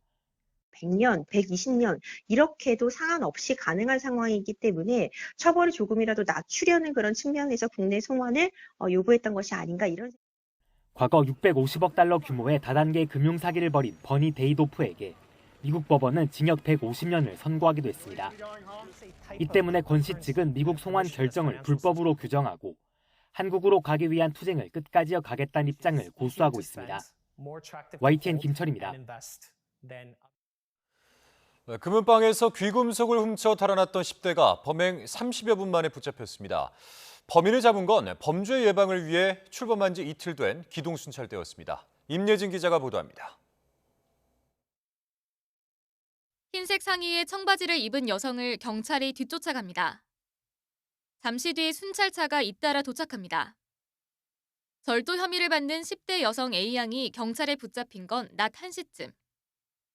서울 길동에 있는 금은방에서 손님인 척하며 1,500만 원에 달하는 금팔찌를 보여달라 한 뒤 그대로 가지고 도망간 겁니다.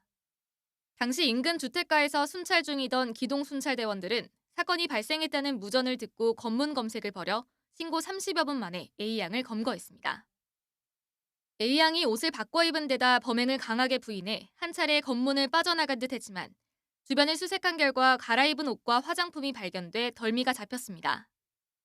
20대 여성은 범행 전 맞은편에 있는 금은방에도 들러 팔찌를 착용해본 것으로 파악됐습니다. A양을 넘겨받은 관할 경찰서는 범행 동기와 경위에 대해서 조사하고 있습니다. 앞으로 기동순찰대에서는 적극적인 범죄 예방에 앞장서서 부단히 순찰 돌고 국민들이 안심하고 일상에 전념할 수 있도록 열심히 순찰을 돌겠습니다. 지난해 신림역 흉기 난동 등 잇따른 이상동기 범죄로 국민 불안이 커지자 신설된 기동순찰대. 지난 20일 출범한 지 이틀 만에 10대 금은방 절도 사건으로 첫 검거 사례를 기록했습니다. YTN 임혜진입니다.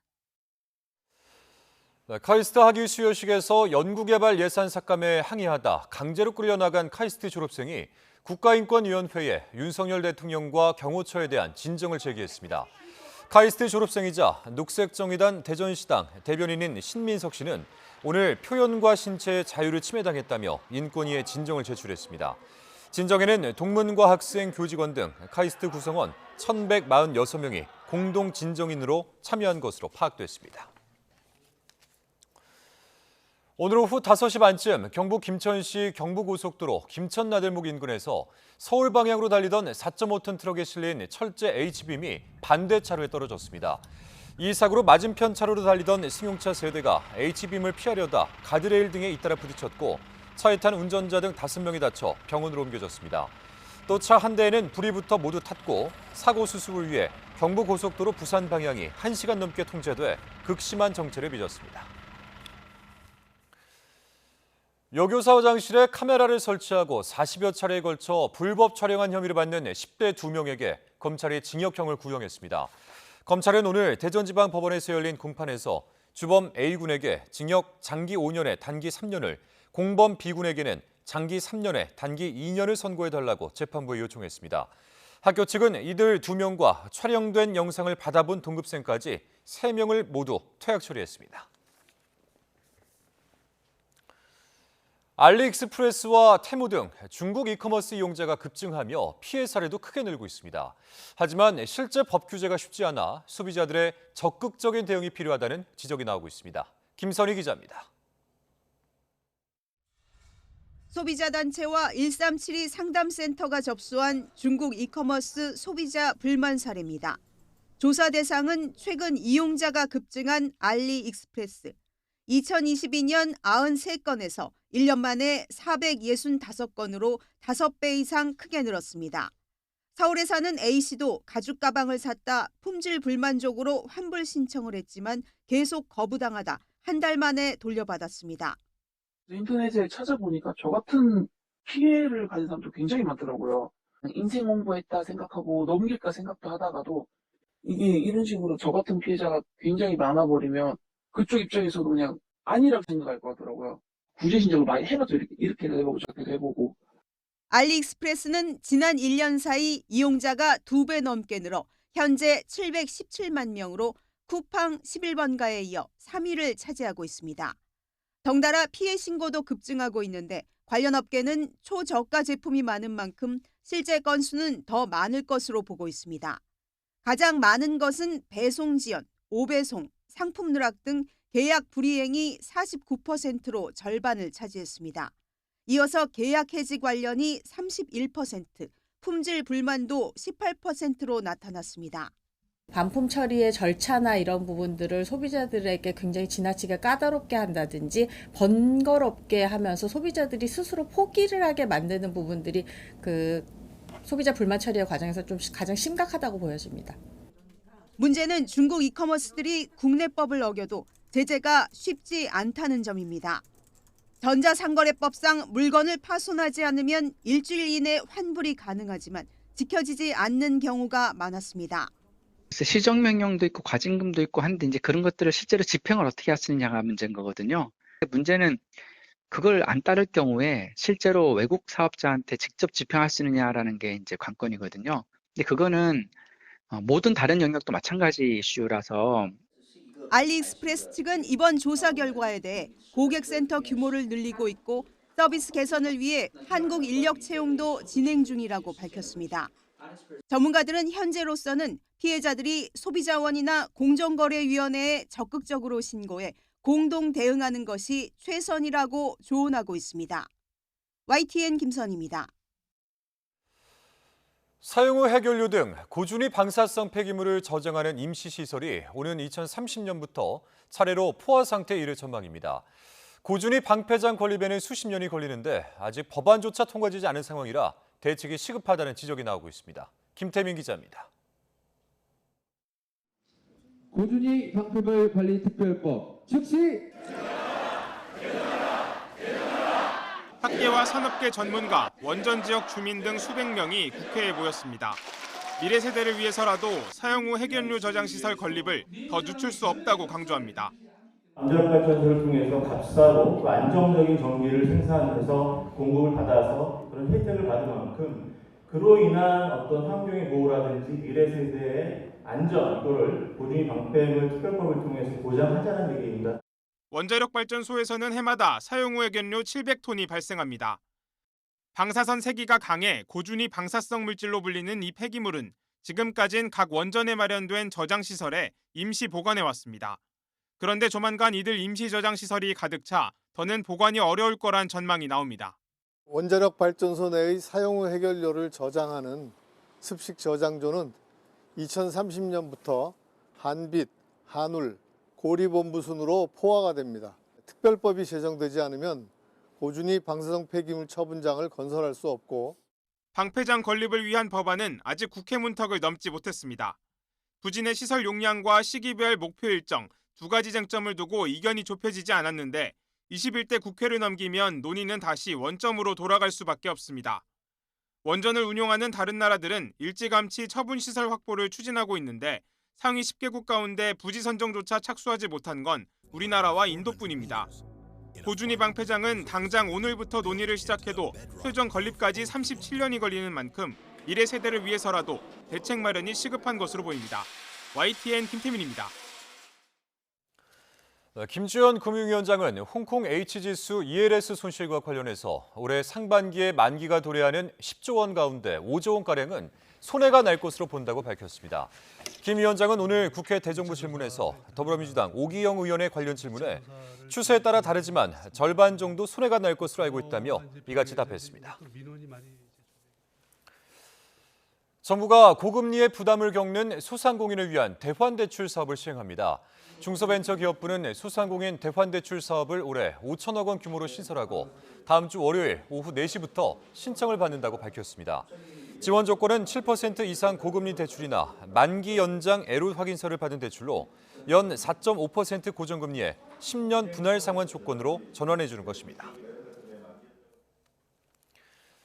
내일은 커다란 보름달을 보며 새해의 행운을 기원하던 민족의 명절 정월 대보름입니다. 그런데 실제 내일 뜨는 달은 이름과 어울리지 않게 1년 중 가장 작은 보름달 미니문이 떠오를 예정이라고 합니다. 김진도 기자입니다.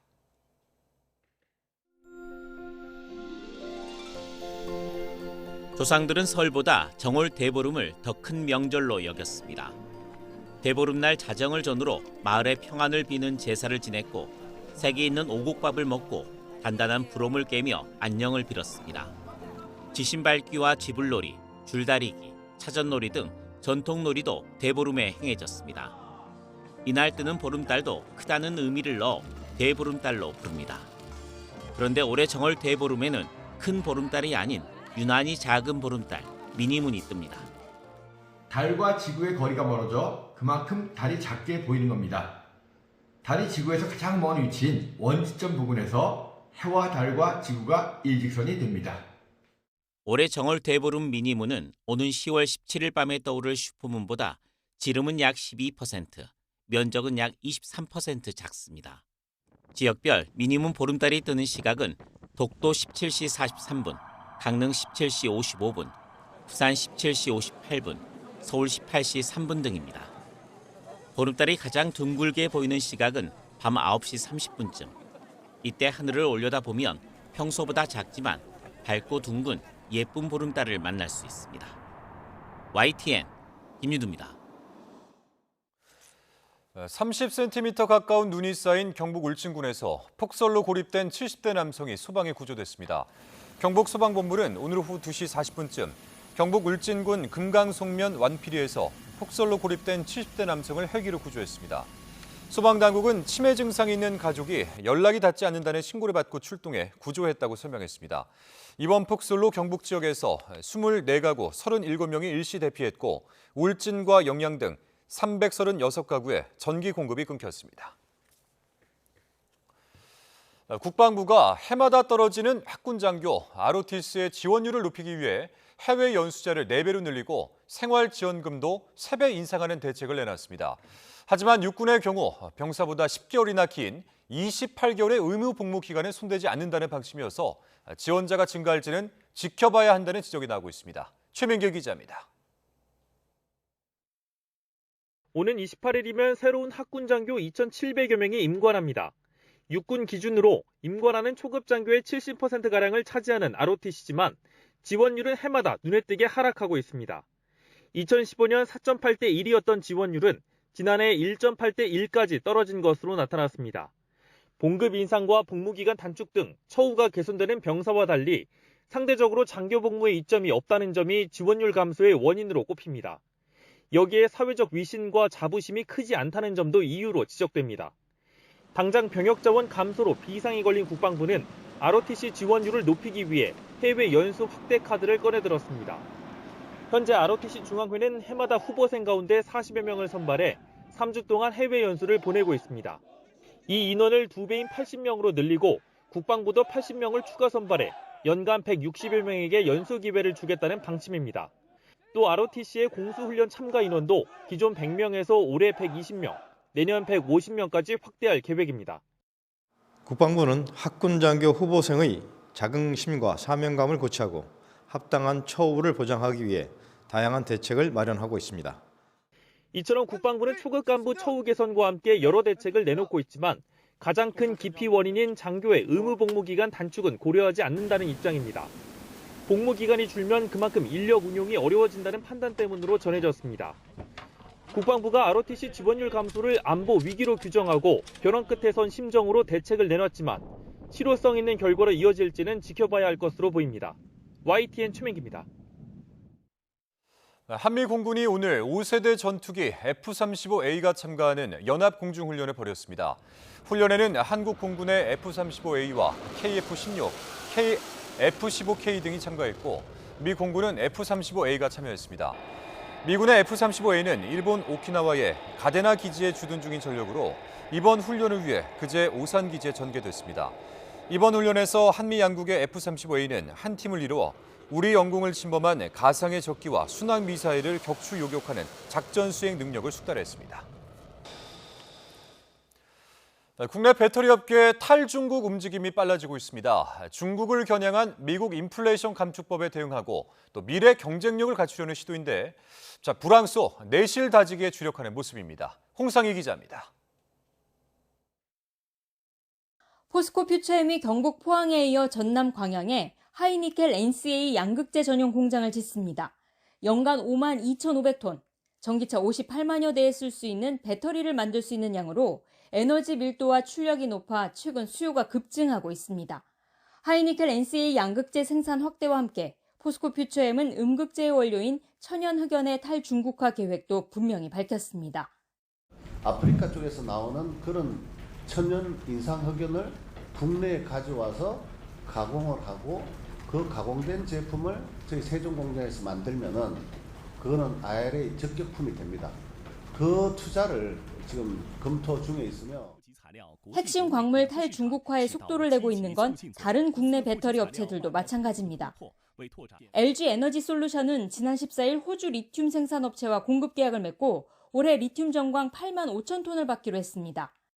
삼성 SDI도 지난달 캐나다 니켈에 245억 원을 투자하고 니켈 생산량의 10%를 확보했습니다. SK온도 지난 12일 미국 웨스트워터와 천연 흑연 공급 계약을 체결하는 등 핵심 광물 공급망 재편에 나섰습니다. 내년부터 미국의 인플레이션 감축법, IRA 세부 규정이 적용돼 중국에서 핵심 광물을 조달해 배터리를 생산하면 전기차 보조금을 받지 못하기 때문입니다. 코로나를 거치면서 특정 지역에 집중되어 있는 공급망은 위험이 상당히 크다는 인식들이 또 확산이 됐고 공급망 안보 이런 쪽이 굉장히 강조가 되는 글로벌 그런 통상 환경에 이제 맞추어서 공급망을 재구성하는 상황이 된 거죠. 글로벌 전기차 수요 성장세 둔화로 올해 상반기까지 국내 배터리 업계의 부진은 불가피할 것으로 보입니다. 그러나 내연기관 차량에서 전기차로의 전환은 분명한 미래인 만큼 공급망 다변화와 공격적인 투자로 미래 경쟁력을 확보하기 위한 내실 다지기에 힘을 쏟고 있는 모습입니다. YTN 홍상입니다. 러시아 반정부 운동가 나발리 사망 배후로 푸틴을 지목한 바이든 대통령이 비밀리에 나발리 아내와 딸을 만났습니다. 서로 원색적 비난을 쏟아내는 미국과 러시아 두 정상의 신경전이 거듭된 가운데 미국은 러시아에 대한 추가 제재안을 발표했습니다. 보도에 최용주 기자입니다. 바이든 대통령이 미국 샌프란시스코에서 나발리 부인 율리아 나발라야와 딸을 만나 직접 위로했습니다. 바이든 대통령은 자유롭고 민주적인 러시아를 위해 싸운 나발리의 비범한 용기에 존경을 표했습니다. As to state the obvious, he was a man of incredible courage, and it's amazing how his wife and daughter are emulating that. 나발리의 딸이 스탠포드 대학에 다닌다는 사실만 알려졌을 뿐 이번 비밀리 회동이 어떻게 성사됐는지 백악관은 설명하지 않았습니다. 이런 가운데 나발리 시신을 돌려달라며 소송까지 낸 어머니는 다만 엿새 만에 아들의 죽음을 확인했다고 밝혔습니다. 그러면서 러시아 당국이 시신을 넘겨주지 않고 비밀 장례식에 동의할 것을 강요했다고 주장했습니다. Я не хочу особых условий. Я лишь хочу, чтобы все было сделано по закону. Я требую отдать мне тело сына немедленно. 러시아 반정부 운동가 나발리 의문사 이후 미국과 러시아 두 정상은 연일 거친 언변을 쏟아내며 날을 세우고 있습니다. 바이든 대통령이 자신을 향해 원색적 욕설을 한 데 대해 푸틴 대통령은 무례하다며 조롱 섞인 표현으로 비꼬았습니다. предпочтительнее в качестве будущего президента. Я Соединенных Штатов. Я сказал, что мы будем работать с любым президентом. Но я полагаю, что для нас, для России, Байден более предпочтительный президент. 미국은 서방과 손잡고 테러 압박 수위를 끌어올리고 있고 러시아는 간첩 혐의로 체포한 미국인의 구금 기간을 연장하는 등 두 나라 간 신경전은 날로 거세지고 있습니다. YTN 최영주입니다. 조 바이든 미국 대통령이 우크라이나 전쟁 발발 2주년을 하루 앞둔 현지 시간 23일 러시아와 관련한 대규모 신규 제재를 발표했습니다. 바이든 대통령은 백악관 홈페이지를 통해 공개한 성명에서 러시아를 겨냥한 500개 이상의 신규 제재를 발표한다고 밝혔습니다. 바이든 대통령은 이번 제재는 러시아의 금융과 방위산업 기지, 조달 네트워크, 여러 대륙에 걸친 제재 회피자뿐만 아니라 나발리 투혼과 관련된 개인들을 대상으로 한다고 강조했습니다. 또 러시아의 전쟁 기계를 지원한 약 100개 단체에 새로운 수출 제재를 부과하고 러시아의 에너지 수익을 줄이기 위한 조치도 취하고 있다고 밝혔습니다. 중국에서 출근길 얼어붙은 도로에서 100대가 넘는 차들이 연쇄 추돌하는 사고가 발생했습니다. 현지 매체들은 지면의 일반 도로보다 고가도로나 다리가 더 얼어붙기 쉽다며 주의를 당부했습니다. 베이징에서 강정규 특파원입니다. 도로 위를 달리던 차량이 방향을 잃고 비틀거립니다. 앞서 사고로 멈춰선 차량 뒤로 또 한 대가 속도를 줄이지 못하고 그대로 들이받습니다. 사고 수습을 위해 도로 밖에 나와 있던 운전자도 교통경찰도 미끄러진 차에 치여 튕겨나갑니다.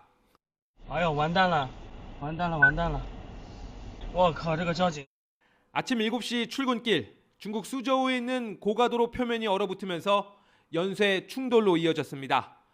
무려 100대 넘는 차들이 뒤엉켰는데 3명이 병원에 옮겨지고 6명은 가벼운 찰과상을 입었습니다.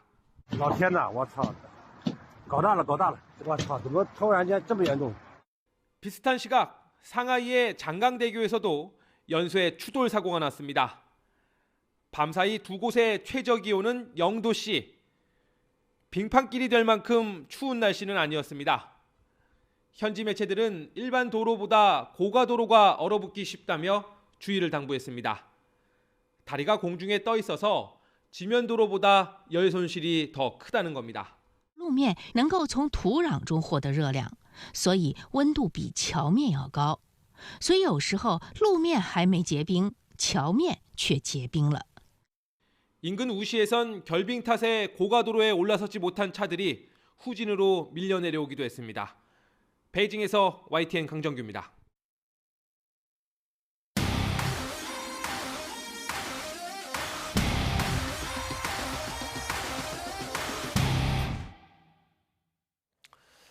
네, 12년 만에 고향팀 한화로 복귀한 류현진 선수가 입단 공식 발표 하루 만에 팀 동료들이 있는 일본 오키나와 스프링 캠프로 날아갔습니다.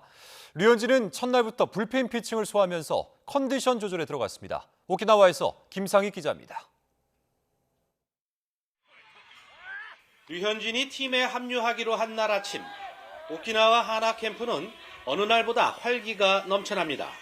왕의 귀환을 두 팔 벌려 환영하는 후배들은 설렘 속에 더욱 힘이 납니다.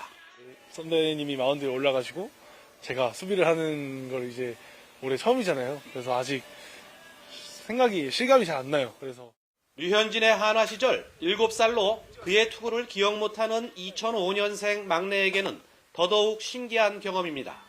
엄청 신기하고 그래가지고 빨리 지금 보고 싶습니다. 네. 빨리는 말고 최대한 조심히 오십시오. 네. 이른 비행기편으로 오키나와로 향한 류현진이 드디어 경기장에 도착하자 개선 장군을 맞이하듯 후배들의 박수가 쏟아집니다.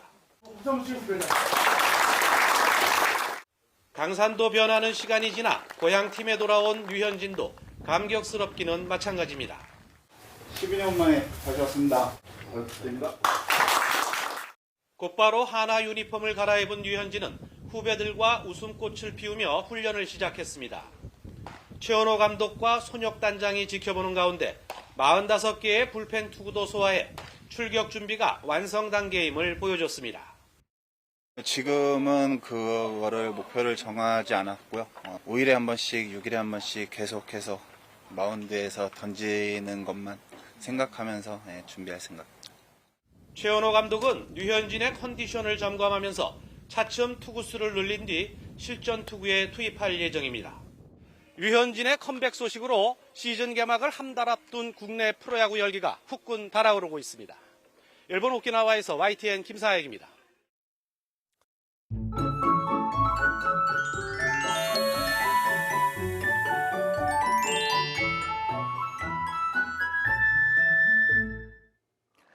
주말인 내일도 아침에는 영하권 추위가 이어지겠습니다. 서울 아침 기온이 영하 2도까지 떨어지는 등 오늘보다 조금 더 추워질 것으로 보이는데요. 영하의 추위에 녹았던 눈이 다시 얼어 빙판을 이루는 곳이 많겠습니다. 교통사고와 낙상사고에 각별히 주의해 주시기 바랍니다. 반면 낮 기온은 7도로 오늘보다 조금 높겠습니다. 정월 대보름인 내일 하늘에 구름이 잔뜩 끼면서 대부분 지역에서 보름달을 감상하기 어렵겠습니다. 특히 제주도에 오락가락 비나 눈이 내리는 가운데 오후에는 전남에, 밤에는 곳곳에 약하게 비나 눈이 내리겠습니다. 대체로 양이 많지 않지만 제주 산간에는 최고 15cm의 폭설이 더 쏟아지겠고 전북 동부에도 최고 5cm의 눈이 내리겠습니다.